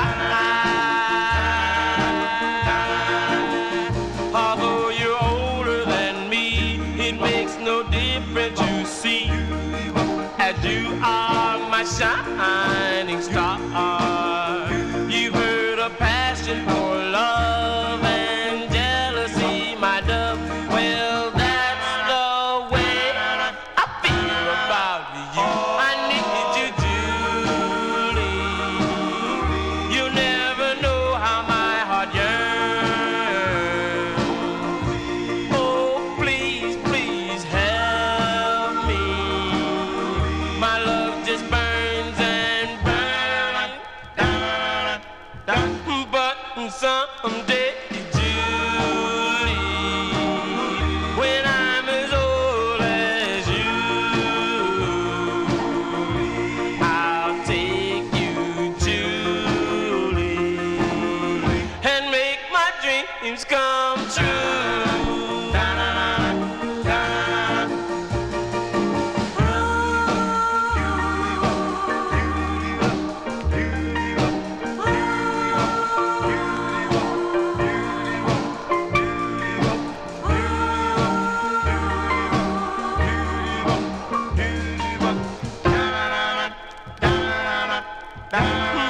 But someday, Julie,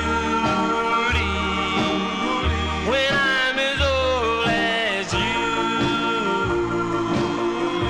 I'll take you, Julie, and make my dreams come true.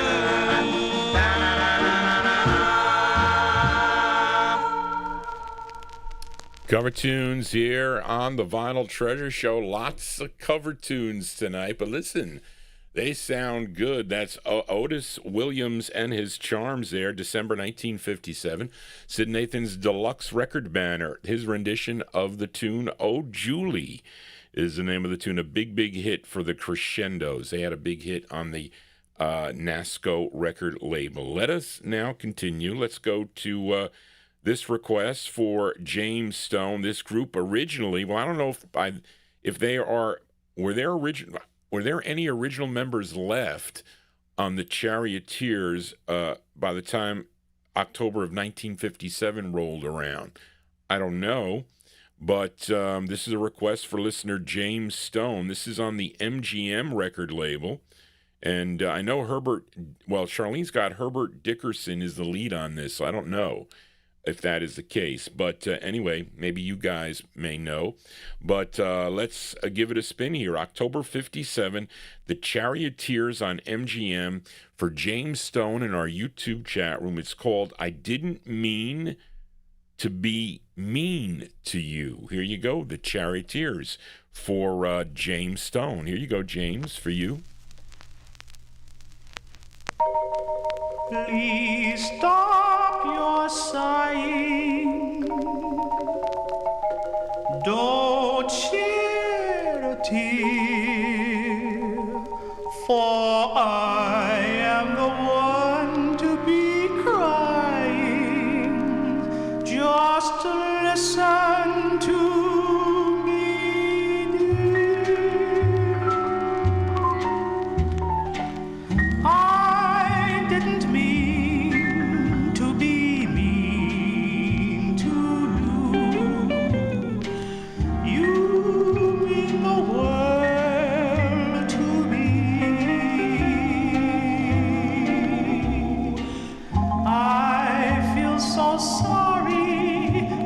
I made you cry sooner than hurt you.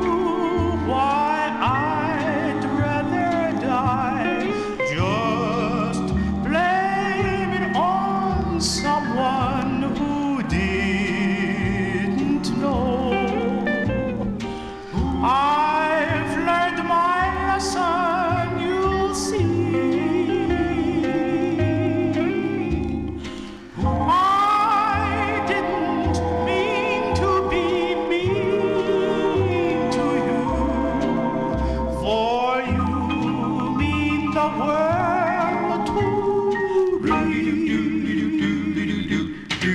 I didn't mean to be mean to you.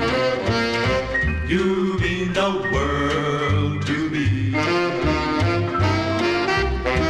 I feel so sorry that I made you cry, baby, sooner than hurt you. Why, I'd rather die. Just blame it on.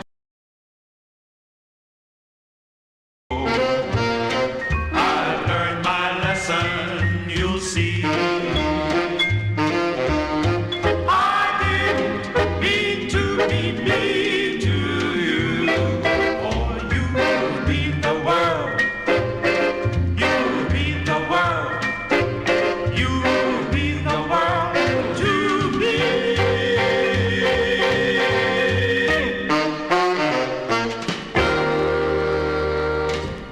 Oh, hold on, folks, because there was that.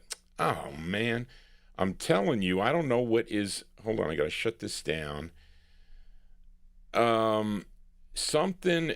I gotta stop the recording now. I gotta attach 3. Chord play. I don't know what is doing that. Something is dropping the sound on the show. So it's got to be something that's clipping it. It's not like, I don't know, it cannot be unless it's the internet. I don't think so. I don't know, because I don't know how to fix it. I don't even know who to call to fix. But, and how would we do it? How would I even do that? But anyway, so thank you, Big Dave, for letting me know that, because I'll be glancing over here, and I have to see that it's not working on Oldies and More, because it shuts it down. But I don't know. I'm sorry, folks, for that. But those are the Charioteers from October 1957 on the MGM record label. I Didn't Mean to Be Mean to You. Johnny G sometimes can be a little bit mean. I don't want to, but I got so much on my plate. And when you get over, just too many things, and I'm usually a calm guy. I can take a lot of pressure, because I've always been in pressure-packed jobs to multitask and do a lot of things at once, and that's what I have to do here. I have to do lots of things. But anyway, let us continue here. And we are in 1957. Let's fill a request for Amy King in our YouTube chat room. And Amy King is also Johnny G's chat room moderator, and she has a wide variety of tastes in music. And we're going down to Louisiana now, Shreveport, Louisiana, for this 45. This singer, guitarist, and fiddle player, producer, and TV repairman originally from Houston, Texas. And he was born on February 10th, 1916, in Houston, Texas. His name was Oscar W. Willis, but he recorded as TV Slim. Now, I played the resung version of this. I forget who requested it not too long ago on the, I think, Checker label. But this is the original, which is not, I don't think it's that easy to find. Came out on the Cliff label, which was out of Shreveport, Louisiana. And it also came out, I think, on Argo as Oscar Willis. But this is Cliff Hagen's Cliff label, and this goes back to July of 1957. So this is the first version of it. His name, TV Slim, a.k.a. Oscar W. Willis. TV Slim and his Heartbreakers? Yes. On Cliff for Amy King, it's called Flatfoot Sam. Here you go, Amy, for you.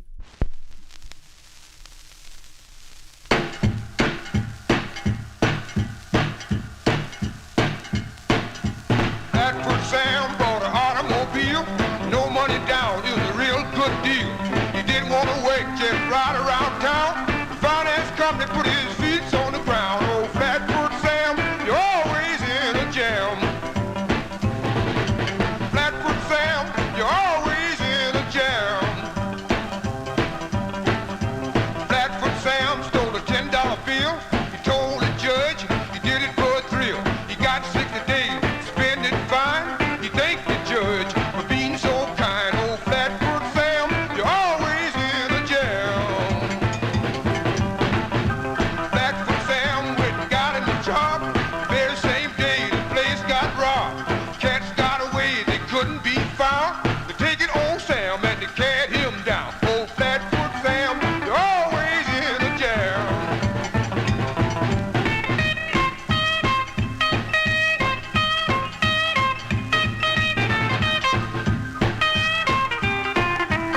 Sam now.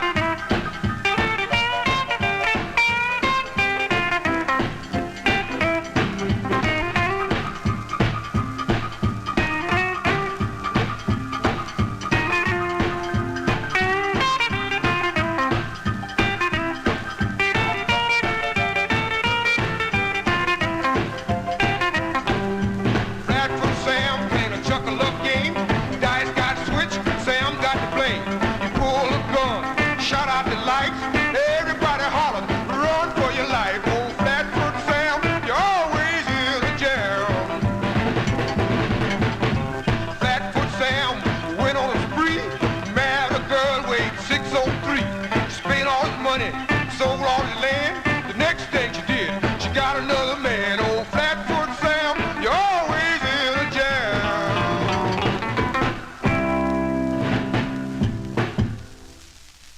There you go. That one there by request for listener Amy King in our YouTube chat room. That sound of, Flatfoot Sam is the name of the tune.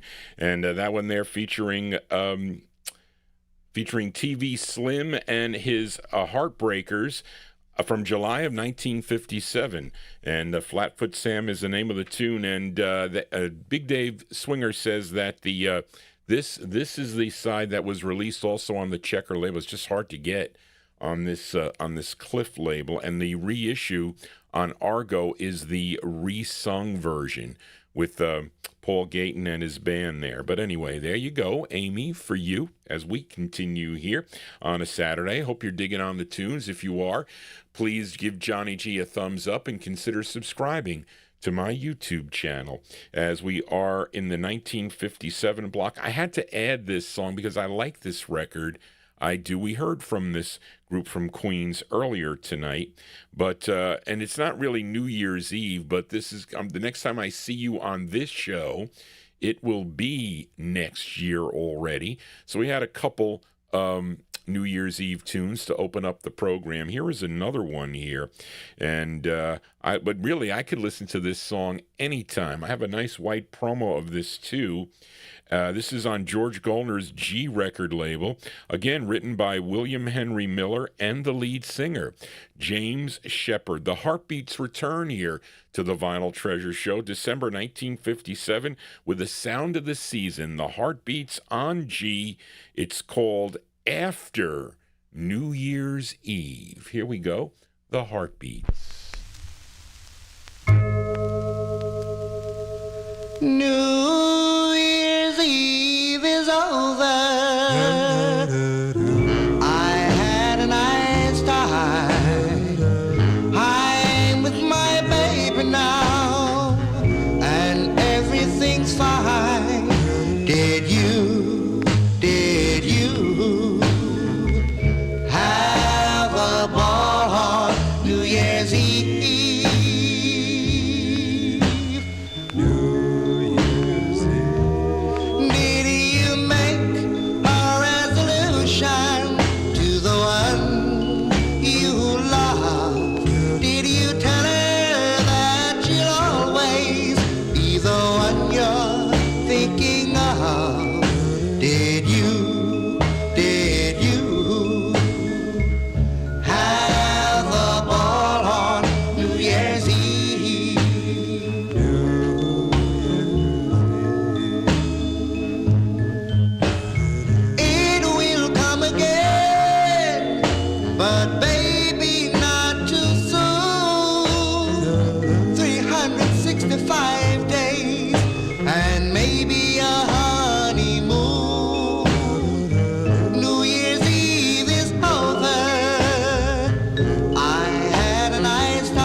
Sounds of the season here on the Vinyl Treasure Show.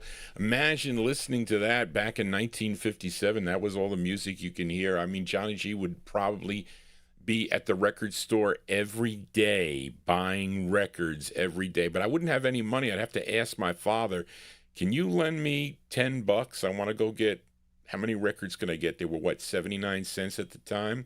But I would have bought I wouldn't want to buy every record on the chart, but every record like that I would buy. Definitely. There you go, the Heartbeats. James Shepard and the Heartbeats on George Goldner's G record label there from December 1957, After New Year's Eve. Well, we're not there yet, But we will be getting there soon as we continue. And we are in one more from 1957. I'm kind of like embarrassed about the condition of this record because here I am playing like rarities that are in nice shape, and I get this record here and it's not in the greatest shape, although I thought I had a good one of this record, but evidently either I didn't find it. My mother was helping me look for this record today, believe it or not. But this is a request for Dennis Fluharty, tuned into the program. This singer born Vincent Eugene Craddock on February 11th of 1935 in Norfolk, Virginia. And last week, I think I played his first release for Indrajit Advani, a UK listener, called Woman Love. But Dennis requested his sixth release. Actually, it's the B-side to his sixth release on the Capitol record label. The A-side is called Lotta Lovin', which I have like a Stone Mint 78 of, which I think I have played here on the program. But Dennis requested the flip side. Okay, he recorded this on May 6th of 1957, released in, wait a minute. What does that mean? Oh, Charlie, you're just saying that it's on an LP in 58? Okay, all right. But he recorded this May 57, released in July of 1957. Wait a minute. Recorded May 6th of 57, released later that year in July. Okay, this is the B-side to Lotta Lovin' from July 57. Gene Vincent and his Blue Caps on Capitol. It's called Wear My Ring, and it's got some scratches and then it gets better, but it's okay, but not up to Johnny G's par. But here you go, Dennis, anyway, for you. Wear My Ring by Gene Vincent and his Blue Caps. Here we go. Want you wear my ring, on your finger, wear my love within your heart, and say you'll always be as much in love with me as at the start. Want you wear my ring, on your finger, and make this song vow that you will always be as much in love with me as you are now. And when we're old and we're gray, we will still have to stay to remember when December comes in May. Wear my ring on your finger, proving that love is ours to share. You're mine to heaven, just like this ring of gold, you know it.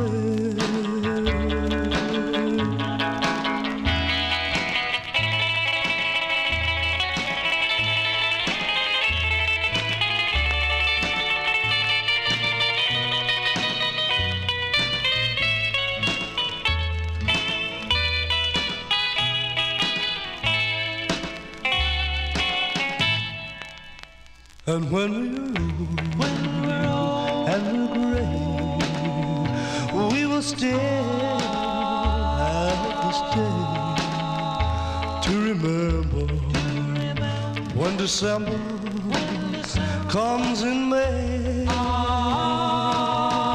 Want you wear my ring on your finger, proving that love is ours to share.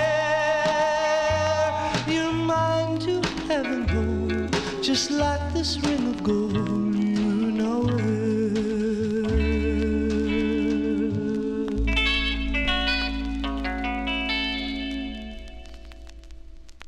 There you go. That one there going out to listener Dennis Fluharty. Hold on a second. Did it on LP. Okay. Okay. I see what Charlene says. I didn't read that right. Okay, let me go back over and see what I said.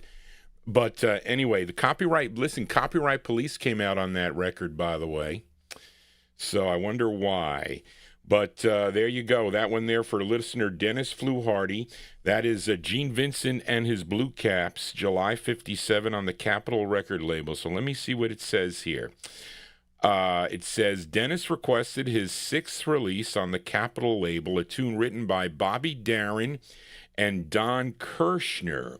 Okay, so then this is after the fact, which I would have probably said after I played the record. Okay, Bobby actually recorded this on May 6th of 57 and released it on a 1958 LP. I would take it on the Atco label, but somehow Gene Vincent heard the song and recorded it and put it out in July of 57. That's what I guess is how that went. So, of course, I didn't comprehend it that way. Let's put it that way. But there you go. That's Gene Vincent and his Blue Caps. Not really, well, I guess L.A. Arch, you mentioned that it was he's known for more of his up-tempo sides. Probably is, yes. But you would think that it would sound like this next song. I mean, he would do a song like this next tune, which is a frantic up-tempo, okay? And this is a request for listener Comic Detective. This is not an easy record to find, okay? Out of Cleveland, Ohio is this group as we move into 1958. And this is the group's debut single on Shelley Holmes and Perry Stevens' studio label. And this is actually side 1, so this is the A side of the 45. The flip is a great ballad, of course, that all the collectors of this music enjoy, but I like this side too. This features Robert Chalmers on lead. Of course, this is the same group that would record for Donald Shaw's Neptune label, which I played, a couple weeks ago, Why Treat Me This Way? But this is their first release from 1958 for Comic Detective, the El Palos. It's called High School Dance. Here you go, Comic Detective, for you.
There you go. That one there by request for Comic Detective. I called it Frantic.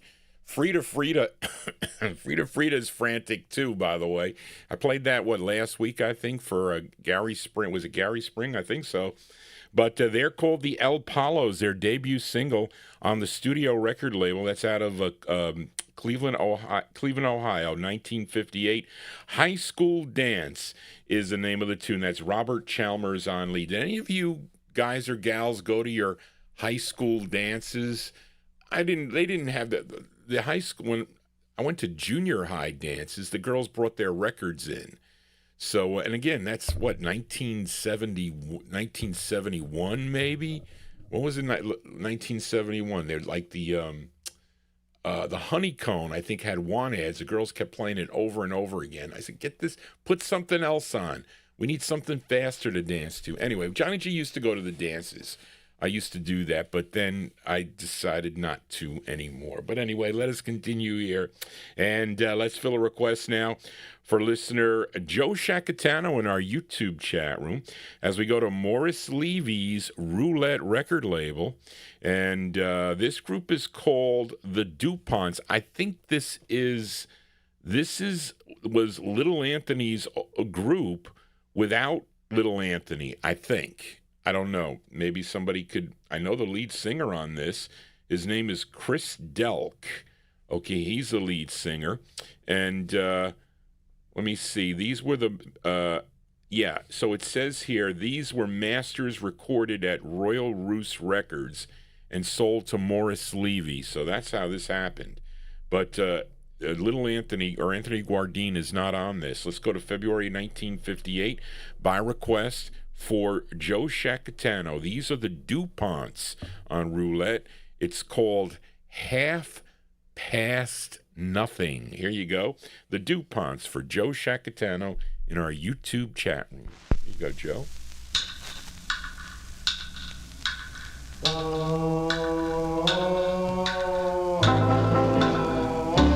It was half past nothing in the middle of nowhere. Half past nothing on a night that's never been. I held you in my eager arms and told you that love you so. I never will forget the moment when it was half past nothing in the middle of nowhere. Half past nothing on a night that couldn't be. You looked into my eyes and said that from this day forevermore you'd give all your kisses to me. Of course, I know I'm far away from all reality. And who am I to hope someday that you might glance at me? It was half past nothing in the middle of nowhere. Half past nothing. Then a knock came at the door, and standing there, no one knew. You made this crazy dream true, and now it's half past nothing evermore.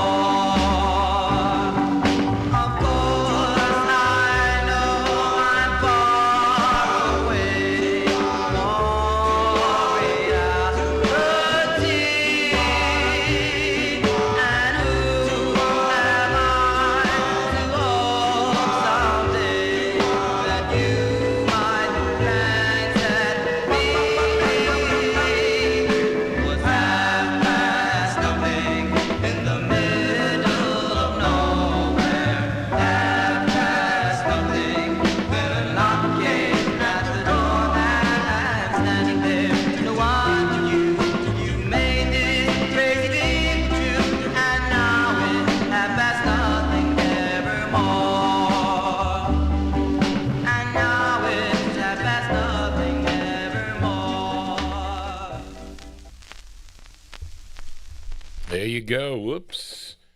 There you go. Those are the DuPonts there. So I don't know. It doesn't sound like. I don't know where that information maybe came from. Maybe I don't know. Maybe that Marv Goldberg had that on there, and we copied it in. I don't know, but I have to see what was it publishing. Because well, you don't know with Morris Levy because he does whatever he wants. he'll just change the publishing to Patricia. If it's Patricia Music, let me just check it just for curiosity's sake. Let me see. It says, no, it is not. I can't see it. It starts with an M.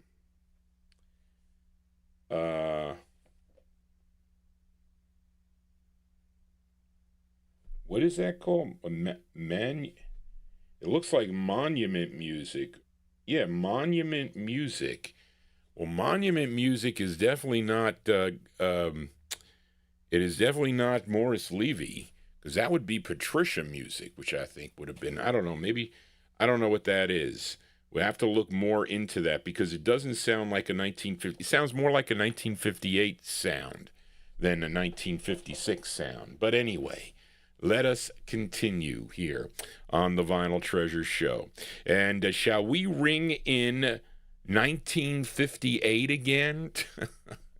I could have done that because I was born that September, so this record would have been playing when I was around here. And this gal, she hails from Jackson, Florida, and Alan Freed would call her the blonde bombshell, and I think she performed at a lot of his shows down in when he did his rock and roll shows. Okay, and I guess he promoted her records when he was on the radio. He played her records. Okay, and her name Joanne Campbell, and she had 7 releases on George Gallner's Gone record label. Interestingly enough, this tune written by Neil Sedaka and Howie Greenfield. This was her 5th of 7 on the Gone record label, and a request for Joseph Smith, a.k.a. Oldies Fan, in our YouTube chat room, which is missing from here.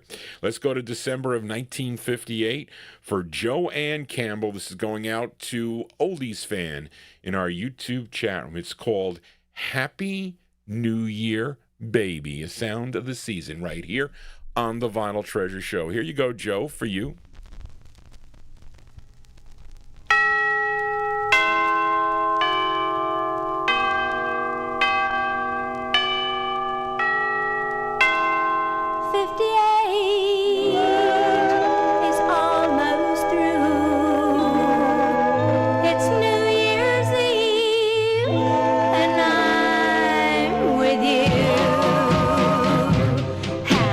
Happy New Year, baby.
Sounds of the Season here on the Vinyl Treasure Show. That one there requested by Joseph Smith, a.k.a. Oldies Fan, in our YouTube chat room. That is Joanne Campbell. I like Joanne Campbell records.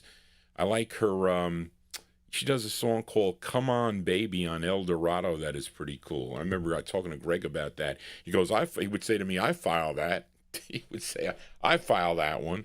But anyway, there you go on George Goldner's Gone record label, her 5th of 7 from December of 1958. Joanne Campbell ringing in 1959, I should say. It was the end of 58, but ringing in closing out 1958. Happy New Year, baby. Of course, her my aunt liked her record, the one that Bo Diddley wrote, Mama, Can I Go Out Tonight, is a record that she liked by Joanne Campbell. Johnny G is your disc jockey here on a Saturday as we are getting closer to New Year's Day. They even still have the football games on New Year's Day? I don't even know that. There were football games on today, I think. But anyway, let us continue here. Let's fill a request now for listener Mike Sape in our YouTube chat. Wants to send this tune out to all the chatters and to Lenny G. Lenny G, I hope you are doing well and continuing to tune into the Vinyl Treasure Show. We miss you here in the chat.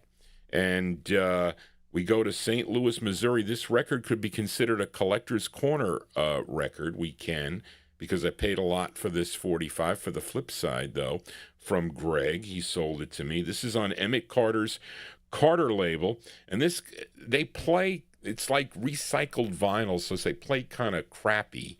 But I think this side is okay, if I remember. But the record is mint, okay. But this is the intended B side. This is with the Emmett Carter combo. The group is called the Fernandos. The Fernandos from January '58 on Carter. It's called She Must Be. She Must Be From a Different Planet. This is by request from Mike Sape for all you chatters and Lenny G. Here you go. The Fernandos.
She got me doing things, baby, I never thought I can. Love me from a different planet.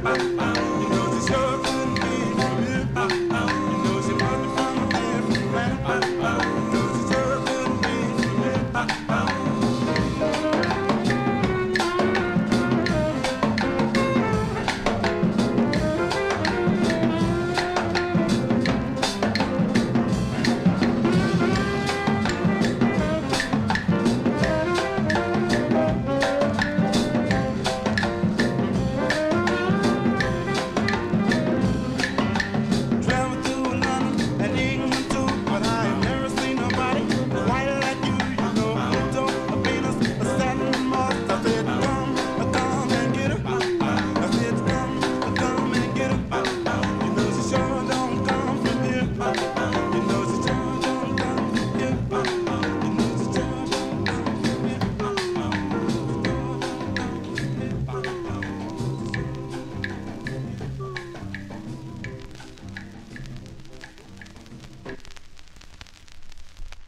There you go. That group called the Fernandos. It's a rare record, folks.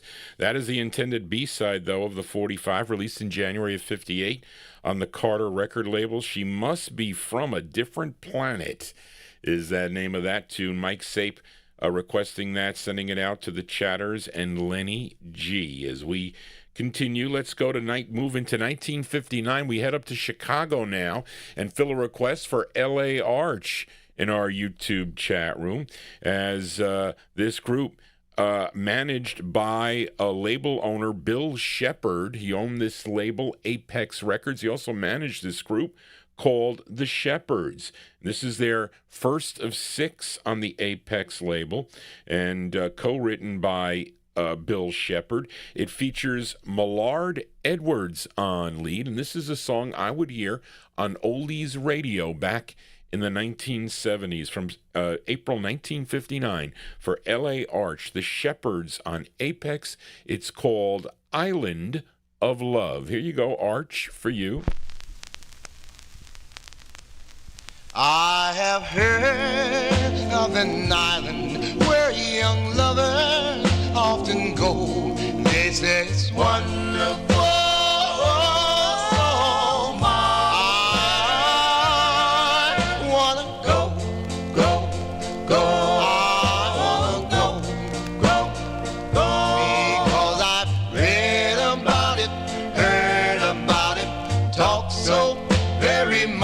About it, that's where we belong.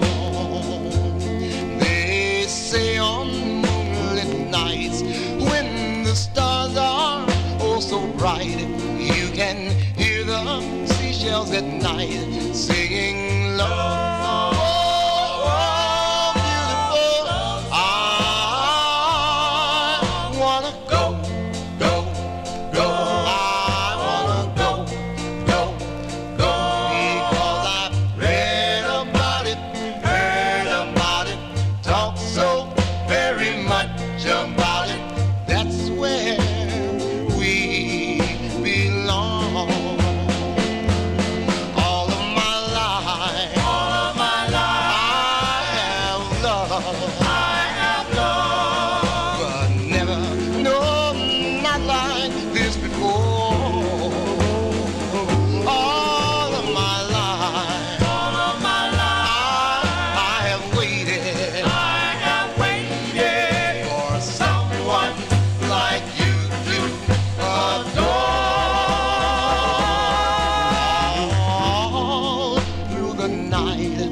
An island of love.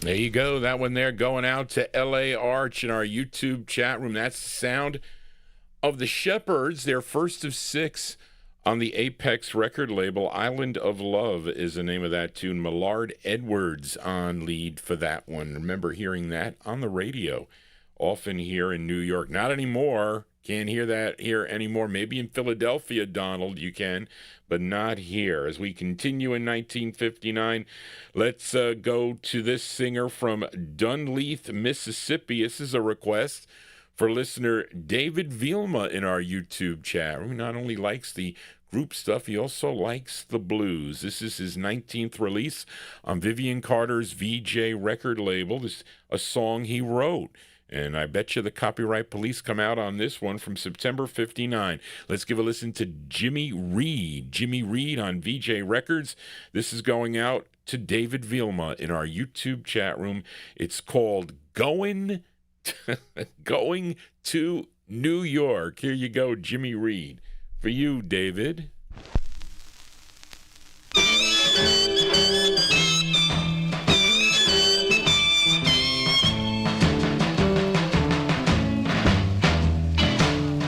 New York, get on the New York West Show. Gotta win myself some more.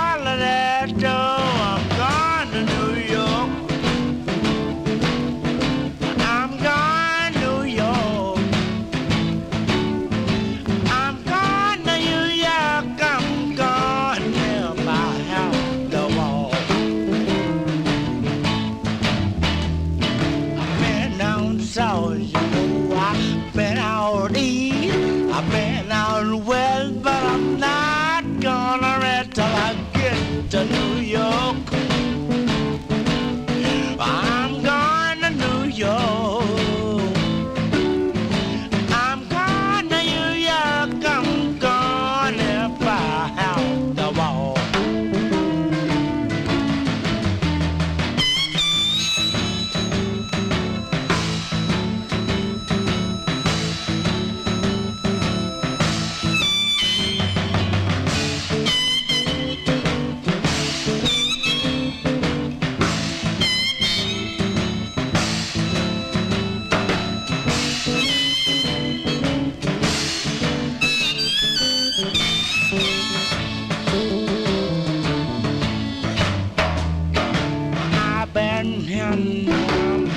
Been down, honey, I've been summer everywhere, but I'm going to New York.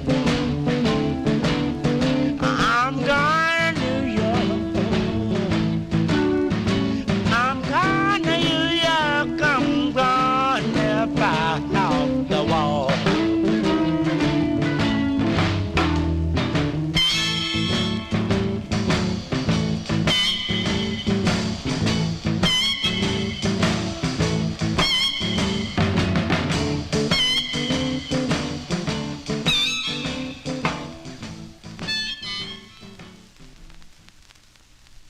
Yeah, we got the blues here on the Vinyl Treasure Show, especially when the copyright police come out, because they are out on that record. It took them a while, but they came out. I knew they would. But September 1959 release there, that one there going out to listener David Vielma in our YouTube chat room. Jimmy Reed, the great Jimmy Reed, blues here on the VJ record label. Going to New York is the name of the tune. Remember, if any of you ever come into New York, and I like to meet the listeners here. If you ever come by New York, if you want to get shown around the town here, Johnny G will escort you around the town. I'll show you all the hot places where you can hear cool music here. It's right here on the Vinyl Treasure Show. Let us continue. And we are in the 1959 block. Let's go to upstate New York as we have our Collector Corner record of the week. Okay. And this singer, he previously sang lead with a group called the Rhythm Cadets. You know the Rhythm Cadets? Okay, they recorded Dearest Doris on the Vesta label. Well, he was the lead singer of that group. This one is on a label called Stentor Records. Okay, and let's see. It's his name. His name is George Singleton, but everybody knew him as Bibbo Singleton, and that is what he has on the label here. I showed you the promo, which was Greg's. I wanted the promo because Greg sold me the stock copy, and he upgraded to that copy, but I wanted that copy. But anyway, this is with Jeff and the Notes from July 59, the Collector Corner record of the week, Bibbo Singleton and group on Stentor. It's called The Shrine of the Echoes. Bibbo Singleton. Here you go.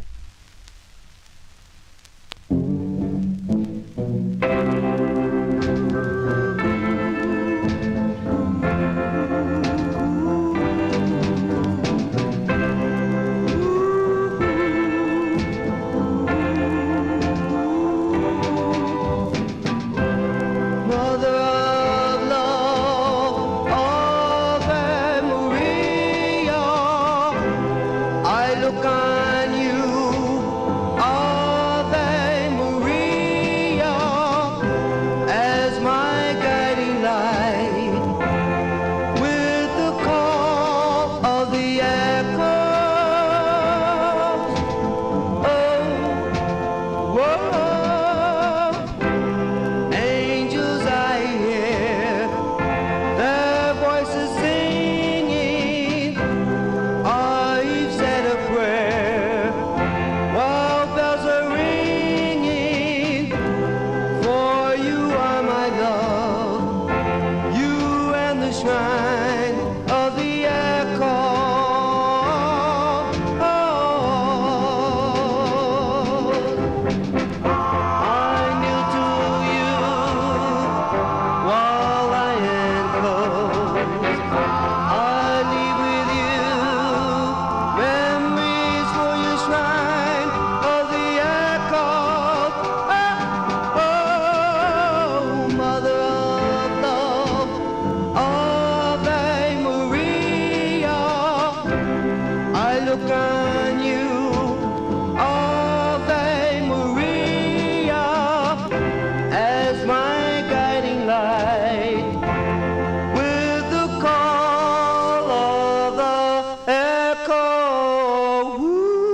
That is Johnny G's pick for the. I pick all the collector. Well, I don't pick all the collector corner records of the week because some of you request some very expensive records here, but I just add one more to the mix. And I like that record. When Greg first played it for me, I never heard it before. He goes, "You have this?" I'm like, "No, I don't have that record." And so he sold me the stock copy. This is the promo. July 1959, Bibbo Singleton and Group on the Stentor label, The Shrine of the Echoes. That is our Collector Corner record of the week. Let us move on here. We are in 1959. This is a flip side request for a listener, Darrell Letts. And I think, Darren, you asked Johnny G to flip this over too a couple weeks ago. This group out of Los Angeles, California. Now, this record first issued on the Spry label in 1958. Then it would get picked up by George Bennett's Jaguar Records, which is out of New York City. I played the flip of this on November 29th, 2025 for Delwood Jeff, a song called Drive-In Movie. But Darrell and Darren requested the flip side. Let's go to February 59. I have it on Jaguar. These are the Carousels, and their tune is called Rendezvous. This is for Darrell Letts and a record hound in our YouTube chat room. Here you go.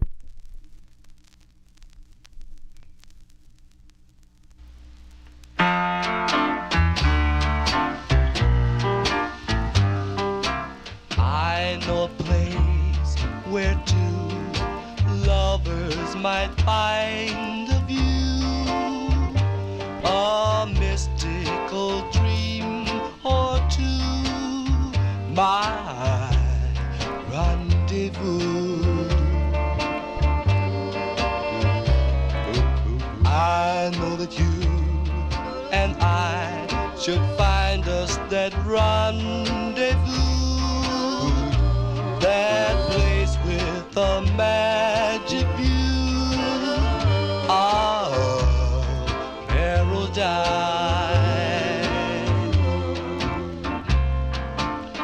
Twinkling city lights, magic moonlit night, love, our dreams come true.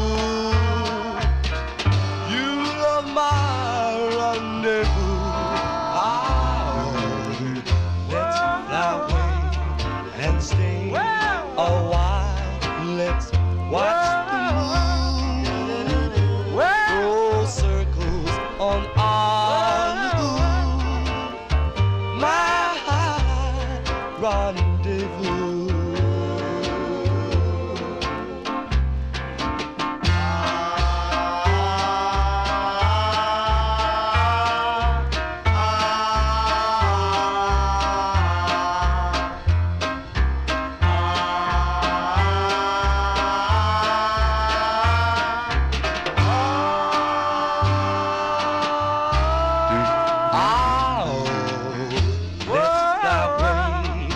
Stay a while, let's watch the moon throw circles on our lagoon, my rendezvous.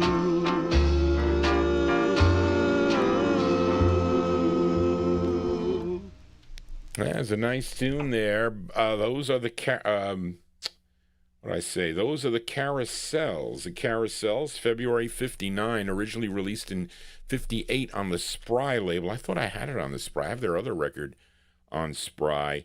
The Carousels, I featured it on Jaguar. It's called Rendezvous for Record Hound and also for Darrell Letts.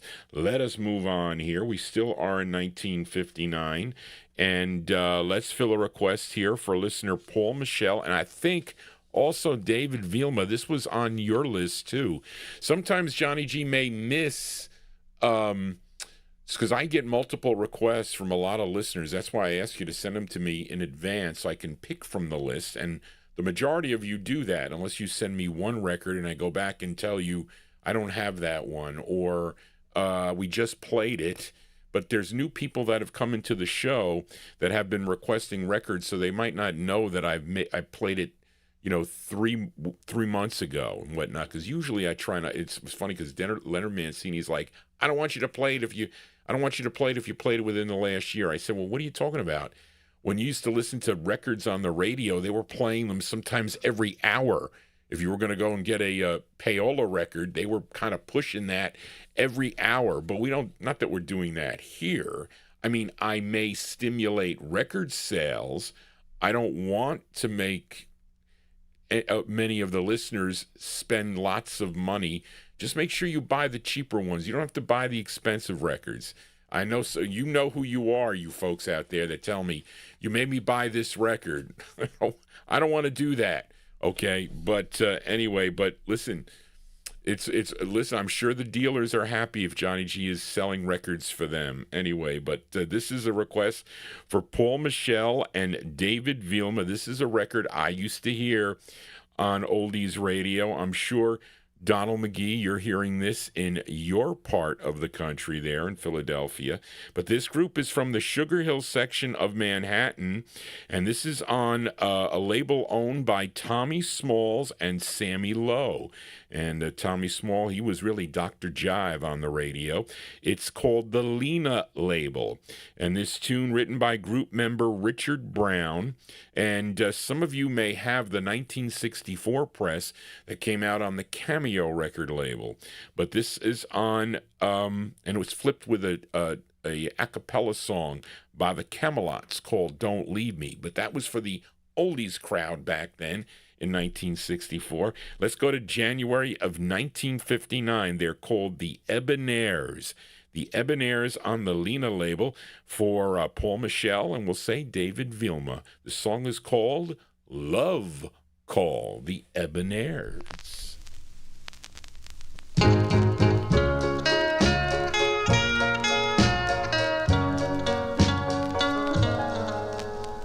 This is my love call. I hear you calling me love call. Please send the girl to me for hearing my heart. I love her so.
That's the sound of the Ebonaires on the Lena record label. I have to say, didn't Jerry Blavat play that record? And who are the other guys? There's another, what is it? Joe Niagara was another one, I think. Those are guys from Philly.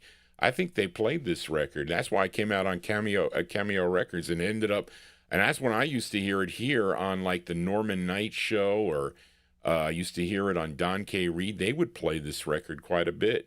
Ebonaires from January 59 for Paul Michel, and also for listener David Vielma in our chat room. Love Call on the Lena record label. And we are in 1959 now. This is, I had to look for this record. Or I told my mother to look for this 45 because John Engstrom, this is on John Engstrom's list.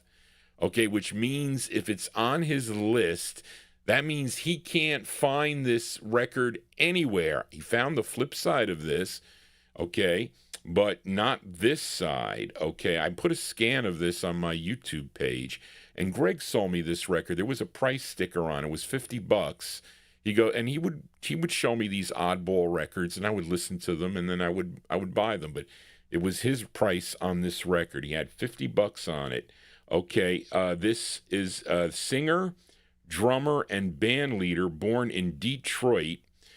A first recording back in 1949 for the Fortune label.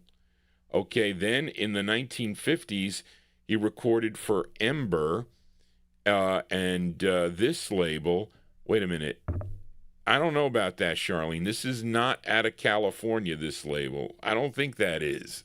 You have to be careful about that. Charlene, this is not a California label. Okay, I'm just telling you. Okay, so his name is Jeff Milner. Now, I have releases by him on Dale Records that are nice. It's...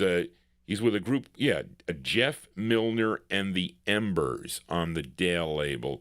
This is that guy. So I don't know, Charlene, where you got the because there's another label called York. There's a few labels called York, okay? But this is 1959.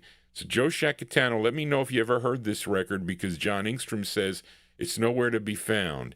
It's Jimmy Milner, M-I-L-N-E-R. I think there's a chorus on this. On York Records, it's called You Be the Judge is the name of the tune. Jimmy Milner for John Engstrom. Here you go, John, for you.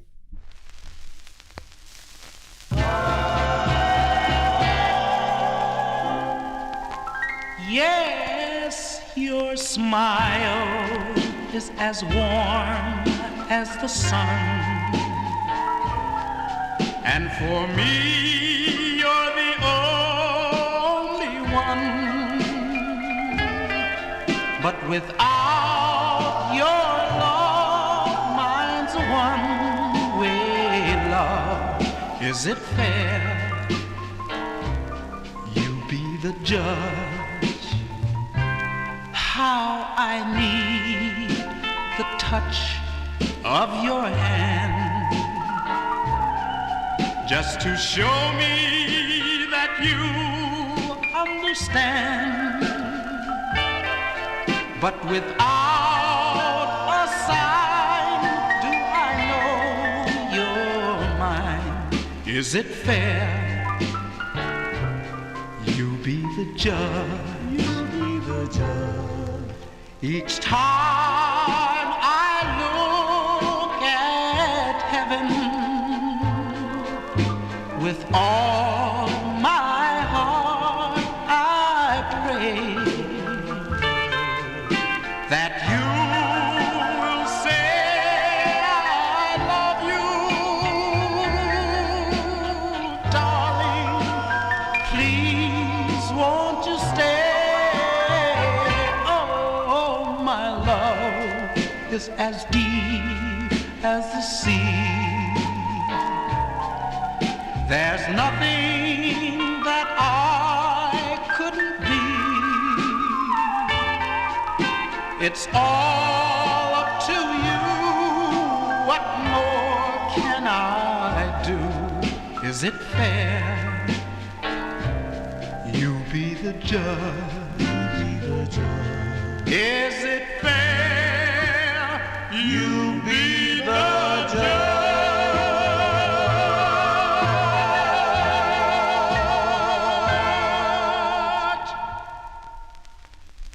There you go. that one there going out to listener John Engstrom. What do you think, folks, of that record? His first time here for maybe many of you out there. That is Jimmy Milner, Milner. He has other releases. He has a couple nice ones on the Dale label. This one from 1959. It's on York Records, York. It's called You Be the Judge. Sometimes I ask my listeners to be the judge, but I am the judge and the jury here on a Saturday night as we continue. Let's move into 1960 now and fill a request for listener Timothy in our YouTube chat room.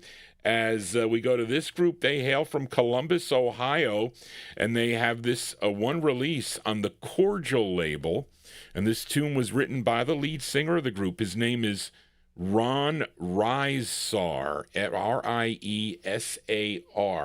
Now, this is, I guess we can say this is the group's debut single, because in 1961, they would change their name to the Carians, Carians, and had two releases, one on the Indigo label and one on the Magenta label. I think they do a song called She's Gone, which is like a takeoff of He's Gone, as done by Arlene Smith and the Chantels.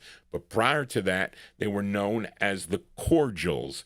And this is from 1960 on the Cordial label, okay? And it's for Timothy. It's called I'm Ashamed. Here you go, Timothy, for you, the Cordials.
Yeah, that group called the Cordials. The Cordials, how appropriate to be on the Cordial label. And that is out of, lost my place here. That is out of, here we go, of Columbus, Ohio. And that is Ron Riesar on lead, 1960. The Cordials with I'm Ashamed is the name of the tune. John G ain't ashamed, not here.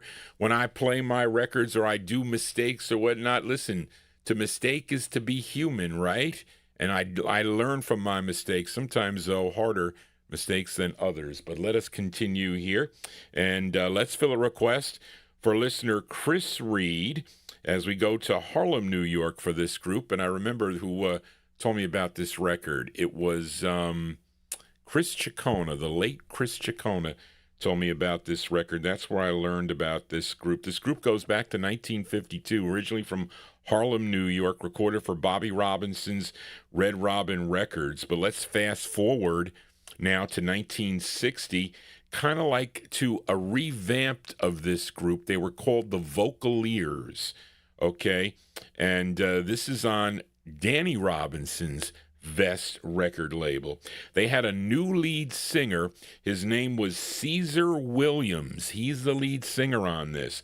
This is from late 1960. This is a request for listener Chris Reed. Here are the Vocaleers on Vest. The song is called The Night is Quiet. The Vocaleers. Here you go for Chris Reed.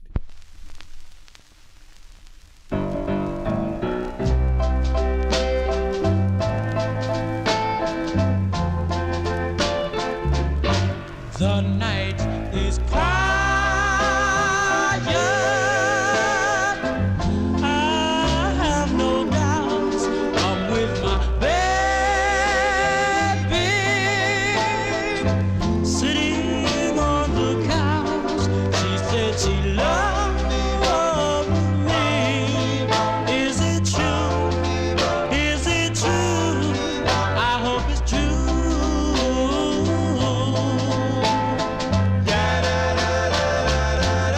The night is quiet. There is Mr. Moon. I'm in heaven.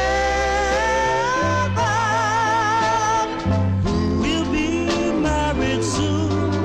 Just say you love me and be true. Please be true. Yes, be true.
That was who's pinging me on my phone. Somebody must be liking my photographs on Facebook. There you go, the sound of the Vocaleers, late 1960. That one there by request for listener Chris Reed. It's on the Vest record label. It's called The Night is Quiet, and that is with Caesar Williams, the lead singer on that one. And anyway, Amy, what I wanted to tell you was I got this email from YouTube, something about gifts sent to vertical live streams. What is this? Turned on gifts in YouTube Studio. What is that? Does anybody know anything about that thing? I don't know what that is. It's like some kind of fake thing. I don't know. I don't even know what they have possibly have done. But anyway, I'll have to check it out. I'm telling you, I don't know what they do here. YouTube, that is. But let us continue here. We are in 1960. Let's go to Brooklyn, New York, as we fill a request for listener Gary Spring in Canada, as this group, after leaving Mercury Records in 1959, they would split up. Okay, I'm talking about the Danleers. Okay, of course, they had a big hit with a song called One Summer Night, but my favorite one from them is I Really Love You, is a record that my aunt had in her collection. But they would split up, and their old manager, Danny Webb, was managing a new group, or I should say another group. They were called the Webtones. Now, when lead singer of the Danleers, Jimmy Weston, wanted to continue recording, he would join that group, the Webtones, and they would create the new Danleers. And they signed with Epic Records for 2 releases. This was their first, and this did chart. This charted number 9 on WNDR, if you were listening up in Syracuse, New York. Let's go to March of 1960 by request for Gary Spring in Canada, the Danleers on Epic. It's called, in parentheses, I Live Half a Block from an Angel, the Danleers for Gary Spring. Here you go, Gary, for you.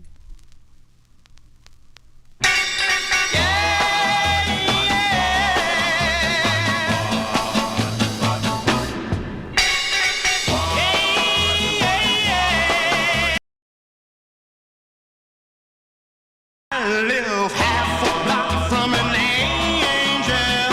She's as sweet as can be. And I know that my angel,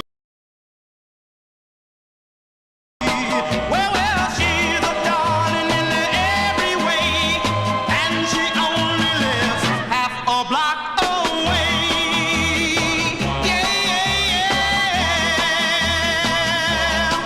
I live half a block from an angel. Gee, I love her, what's more. When I call on my angel, heaven opens the door. Oh, I can see her both night and day, 'cause she only lives half a block away.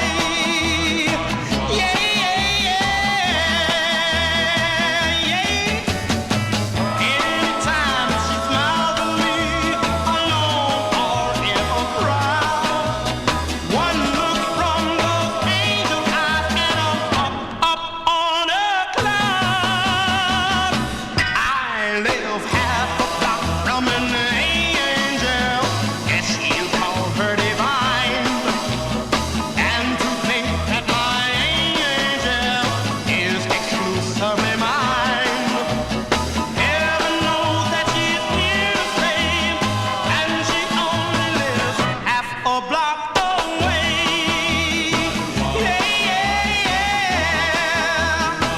Just half a block away, dear. Walking my baby home.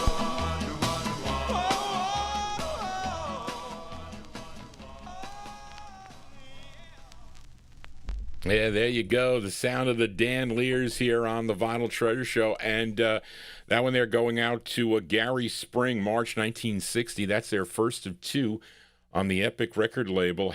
I Live Half a Block from an Angel is the name of the tune. I don't know what's causing that dropout. I can't tell you what it is, but it does. Maybe it's something about clipping here. Maybe it's got to deal with this... because I have a digital mixer. You can see a little bit of it when I show you the side shot. So maybe something happens that kind of clips it, or something's going on to do it. So I don't even know how to potentially check for it. Really, I don't. But I've noticed it, and that wreaks havoc with I got to splice now all these little pieces of the show, which is, sometimes it doesn't do it and other times it does. But anyway... But I ain't no dropout. I've never, well, did I ever drop out of a class? Maybe when I went to Pace, I dropped out of a class because I couldn't understand the teacher. Couldn't understand a word. I said, you know what? No way. How could I do well in the class if I don't understand what the teacher's saying? I don't want to say where that teacher was from, but the accent was really terrible, and I said, I'm not going to learn here. I'm not going to do it. But anyway, Johnny G digresses as we talk about dropouts. But let us continue here on the Vinyl Treasure Show. We are in 1960, and let's fill a request now for Strictly 45's, okay, for this next singer. Now, his real name was James Shaw, and he was originally from Atlanta, Georgia, first recording back in 1959 using his real name, James Shaw, on the Concept label, which would then get picked up by Imperial Records. He would then change his name to one word, Hannibal, okay? Hannibal, and he would wear a turban during his live performances, okay, when he recorded, and then he recorded 2 for Aki Along's Pan World label, which was out of Hollywood, California, and Strictly 45's requested his first of 2. It's a song he co-wrote. He's being backed up by a girl group called the Angels, who in fact were really the Blossoms. This is from April of 1960 by request for Strictly 45's Hannibal and the Angels, a.k.a. the Blossoms, on Pan World Records. It's called Please Take a Chance on Me. Hannibal. Here you go, Strictly 45's.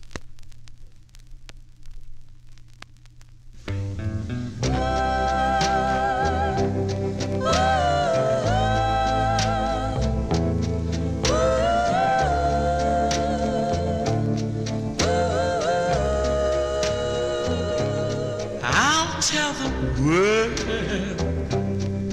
that I'm in love with you. Just try it out.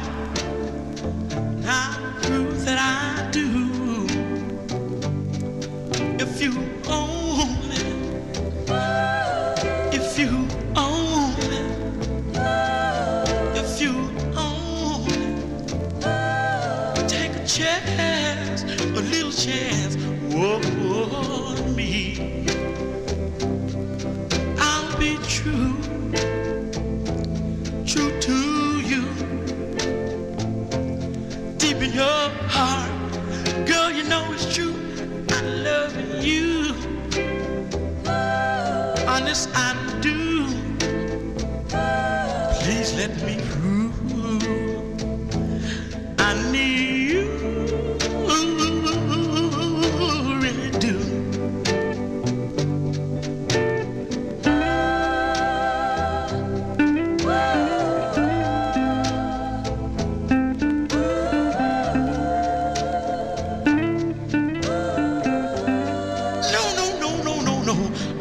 Ashamed, I'll tell the world. I'll stand right up and call your name out loud or in a crowd, 'cause I'm proud of my love for you. This could be if you only, if you only take a chance on me. Ooh, come on now. No, yeah. Take a chance, a little chance on me.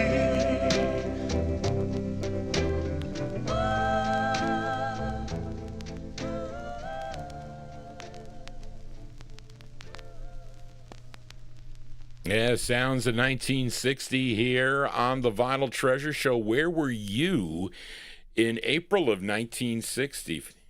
I was watching Romper Room, I think, on my right in front of the TV set. That's what I was doing. But that's April 1960 by request for Strictly 45's. That's Hannibal and the Angels, a.k.a. the Blossoms, backing him up on that, on the Pan World label. Their first of 2. Please take a chance on me. Please take a chance on Johnny G and subscribe to my YouTube channel to keep the copyright police away. That's the best way to do it. Let us move on here. And we got one more from the year 1960 as we head out to California with this request for Gary Hendren in Alabama. And this is on Ray Dobard's Music City Records, Music City out of Berkeley, California. And this group called the Pagans, they recorded on 2 they had recorded on 2 records.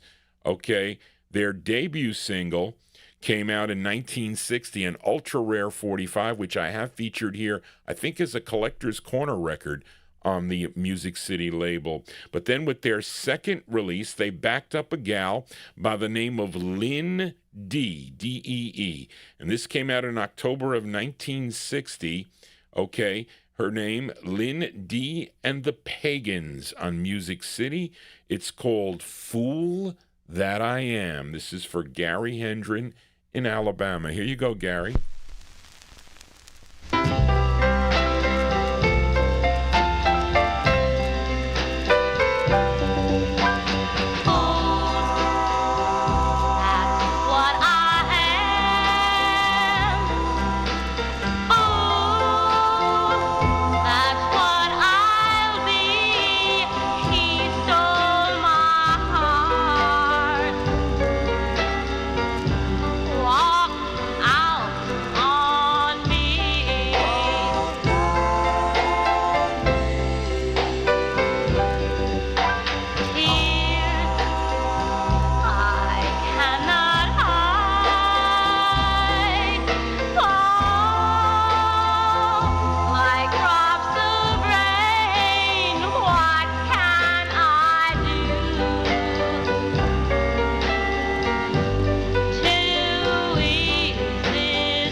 Her name is Lindy. Is that like a fake name? Maybe Lindy? No, it's Lynn space Dee. Lindy and the Pagans from October 1960 on Music City Records by request for Gary Hendren in Alabama. Fool That I Am is the name of that tune as we start to wind down here on the Vinyl Treasure Show. And let's move into 1961 now, and let's fill a request for UK listener Indrajit Advani. He wants to send this one out to Amy King in our YouTube chat room. He requested this singer born in Iowa but raised in Oregon. I wonder if he was a Duck fan or was he an Iowa Hawkeye fan? And his name is Jack Larson. Okay, now this is not the actor Jack Larson from the TV show The Adventures of Superman. Okay, this Jack Larson recorded a 5 for Harry Carson's fraternity record label out of Cincinnati, Ohio. And Indrajit requested his 3rd, okay? And this is his follow-up to a song called Back to School Blues, which he performed this in a movie called Teenage Millionaire, which starred Jimmy Clanton. But this is from February 61 by request for UK listener Indrajit Advani, going out to Amy. It's called Jack Larson. It's called it's on fraternity. It's called I Love the Way. Wait a minute. Is it she? I thought it was you. No. It says I Love the Way She Laughs. This is Jack Larson. Here you go, February 61. Sorry, folks. I'm laughing. Here you go. Chin. Wait. Messed up. Johnny G's discombobulated here. Okay. Now, I got a chick. I dig her and all that, but I don't like the way my baby talks. No, no. And I don't like the way my baby walks. No, no. I don't like her smile. No, no. I don't like her style. But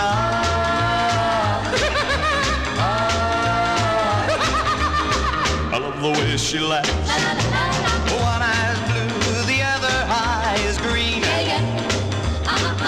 She's got the biggest feet you've ever seen. But it don't bother me. I'm happy as can be. 'Cause I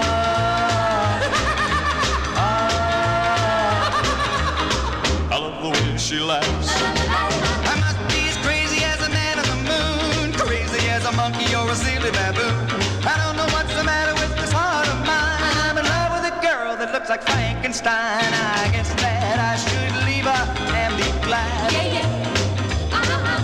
She's the dumbest girl I've ever had. She's ugly as can be, but she appeals to me. 'Cause I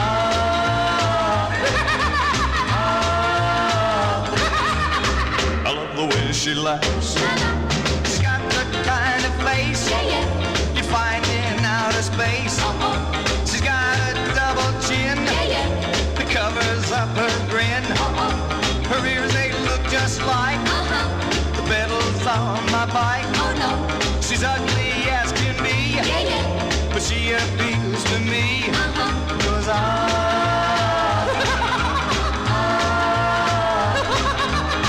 love the way she laughs.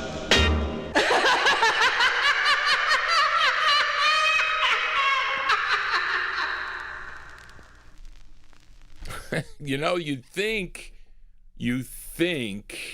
that they would have a female laughing, not a guy laughing. But I think he was not saying nice things about his gal. But anyway, there you go. Jack Larson's his name, February 1961. That one there by request for Indrajit Advani, sending it out to Amy King. I love the way she laughs. It's on the Fraternity record label. As we continue here, and we are in 1961. Let's fill a request now for listener Bill Obe for this singer. He kind of took over as the lead singer of the Clovers, replacing Billy Mitchell in 1962, and when they recorded as Tippy and the Clovermen. What is that song? The Bossa Nova, which I think the Bossa Nova song or whatever, that was in that, and I think Elvis covered that record, by the way. But on this one, there's no mention of the group. It's just him, Tippy Hubbard. This one came out in February 61. It's a request for listener Bill Old in New Jersey. This is on the Frandy label. This is not an easy record to find. This Greg Surik sold me this 45, February 61.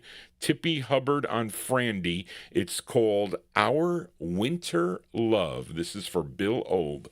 Tippy Hubbard. Here you go.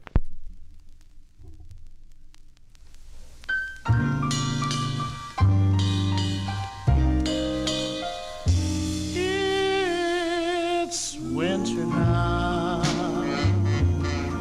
and north wind breezes blow, and I recall our rendezvous amid the ice and snow. I think about the night we met, the night we took that chance. I never thought you'd once forget our first winter romance. The movie where you held my hand, the walks we used to take. Your very touch was my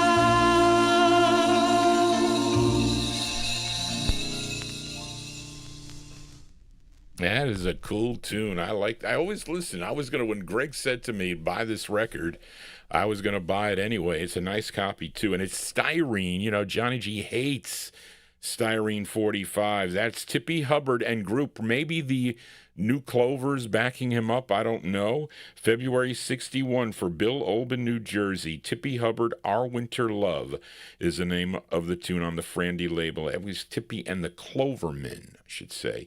The kind of Clovers became the Clovermen. We got 3:45s to go before we sign off here for a Saturday evening. And let's see. Let's fill a request now for listener James Pomerico. He was in earlier. Lots of you got to take off when you do. And but he'll hear this on the archive. And this is on the 4-Star record label. You know what 4-Star Records? Mostly country and boppers are on that label, but there were a couple of group records. Okay, 445s were by vocal groups, and this was one of them. They were known as the Willows, not to be confused with the Tony Middleton Willows that recorded Church Bells May Ring and other cool tunes. This is another Willows group. I don't know anything else here. August 61 for James Pomerico. The Willows on 4-Star. It's called Now That I Have You. Here you go, James, for you. The Willows. Shoot-a-bop, shoot-a-bop, shoot-a-bop, shoo-be-doo-be-doo. Shoot-a-bop, shoot-a-bop, shoot-a-bop, shoot-a-bop. I won't cry anymore now that I have you. I won't cry anymore. I won't be sad and blue. No more counting the tears that I've shed through the years. Now that I have you, I won't hurt anymore. Darling, can't you see you at last put an end to all this misery? From my heart if sorrow comes a bright tomorrow. Now that I found you, the other night you told me that you could love me too. You wore my ring on your finger just to prove what you said was true. I won't cry anymore now that I have you. I won't cry anymore.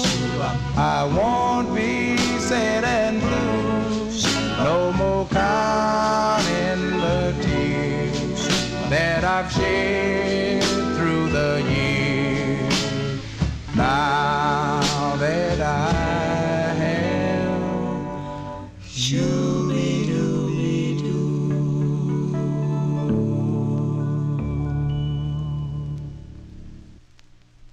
Okay, well, there we go. Big Dave Swinger says the consensus is that is a West Coast group, probably, because 4-Star Records, although this looks like a, I think this is a King Custom Press, if I'm not mistaken, though, I would say.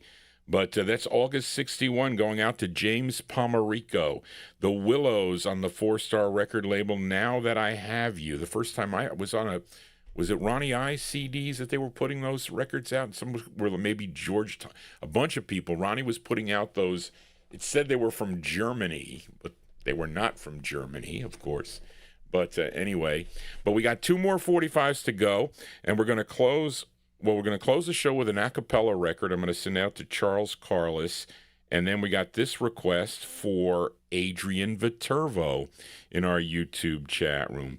This group formed in South Florida in 1986 by Frank Iovino.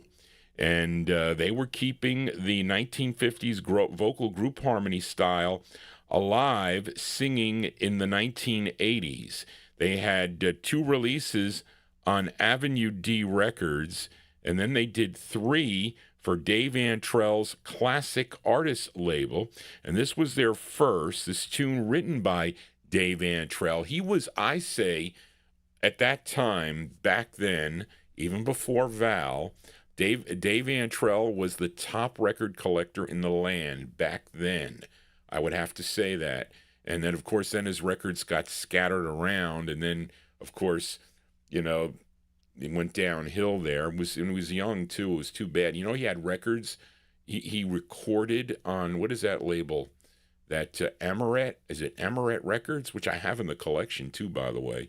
But he came up here to New York to go on the doo-wop shop with Don K. Reed and promote his classic art with the other guy. He was there with a partner to promote these records. And he would like play the piano. He was very talented. It was just unfortunate what happened to him. And he had and I'm happy to say I got some of his records in my collection thanks to Spence. Okay, his records. And not all. It was hard to deal with his brother, Kevin. I wanted that Cézanne's. I said, I want the Cézanne's is still a top want for me. And he didn't want to go down in the price. I says, I'm not going to pay you $2,000 for that VG record.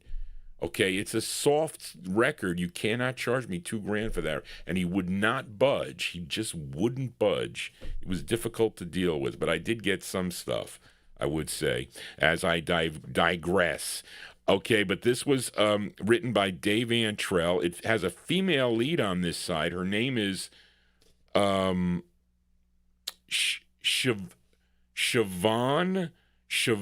Daly. She's the lead on this. And I used to communicate. I think Frank Iovino passed away, I think. But I used to communicate with him. It was via emails, I think. When I first had my radio show to try to get him on, okay, and just never materialized. But this one released in April of 1990 on the Classic Artists label. This is by request for Adrian Viterbo in our YouTube chat room. The Five Burrows is the name of the group. The song is called One Too Many Lies. Here you go, the Five Burrows for Adrian in our YouTube chat room. Here you go, Adrian, for you.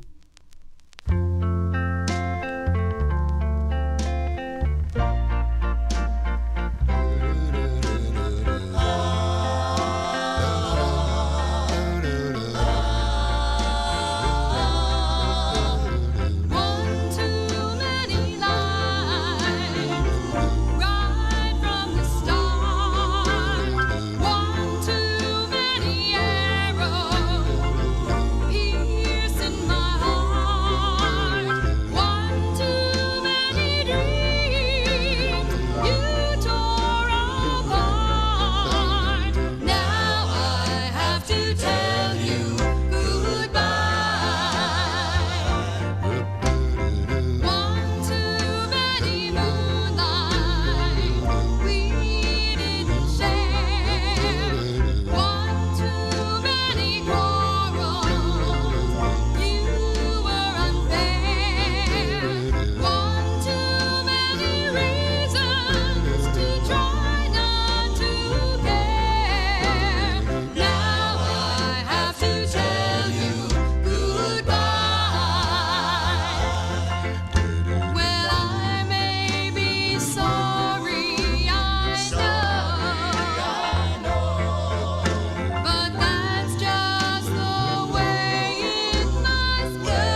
That's a nice tune there by request for listener Adrian Viterbo in our YouTube chat room. That's the sound of the Five Burrows. Five Burrows from April 1990 release on the Classic Artists record label. That is One Too Many Lies. That is Siobhan Daly. She's the lead singer on that. Well, that's going to do it for Johnny G and the Vinyltreasure Show. I want to thank you for joining Johnny G, listening to these cool 45s out of my collection, all requested by you. If you do have a request, you can email me at vinyltreasures@aol.com. All I ask is that you subscribe to my YouTube channel. You have to be signed in. You have to create an account on YouTube to do that. And then you can give me a thumbs up and everything else. But the majority of the people don't. That's okay. We don't need you to be chatty, okay? Just as long as you subscribe. That's really the only thing I ask. Most of my listeners do not chat.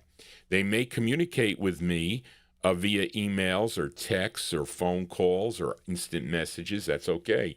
But really, so I want to thank everybody that tuned into the program. I hope you enjoyed the show. And here's to next year. I want to wish everybody that I don't see on Wednesday on the Soul Show a happy new year, a happy and healthy new year as we go into 2026. Bigger and better things here for the Vinyltreasure Show.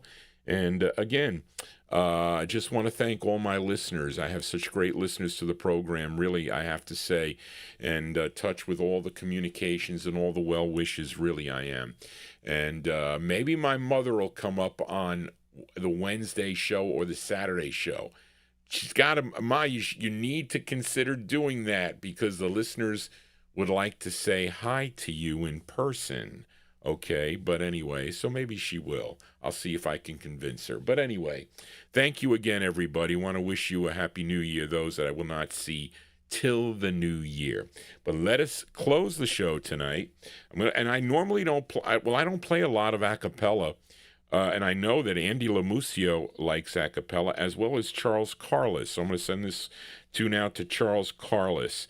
And, But, when a cappella came out in the mid-1960s, okay, with the revival of the music in the early 1960s, some of the players during that time, Wayne Sterling, Don Folletti, Slim Rose, put out a lot of it on various labels like Times Square and Relic and other labels, and they're just great sounds. And Wayne Sterling was really the one, according to Bill Obi, told me Wayne Sterling was the one that actually came up with the word a cappella, because it was called something else. It was different. It was not that word.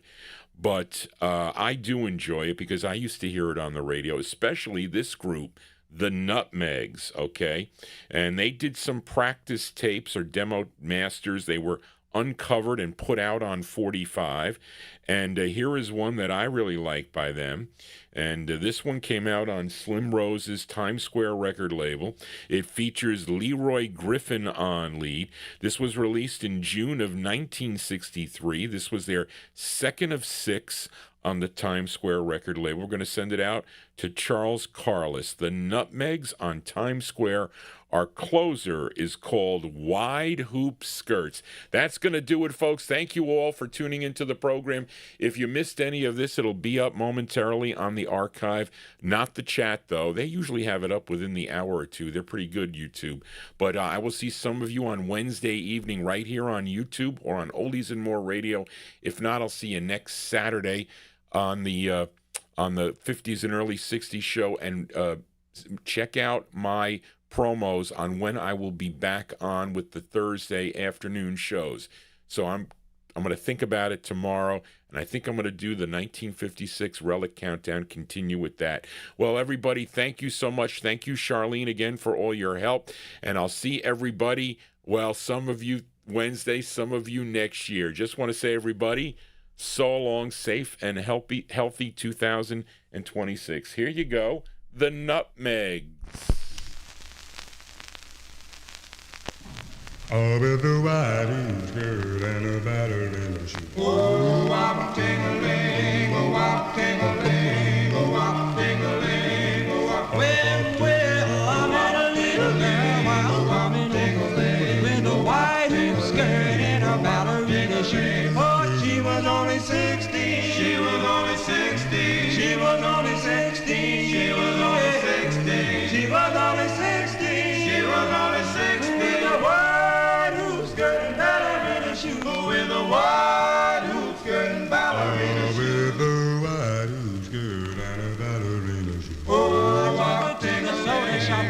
up on the stool, sipping on a soda while we talked about school. Oh, she was only 16. She was only 16. She was only 16. She was only 16. She was only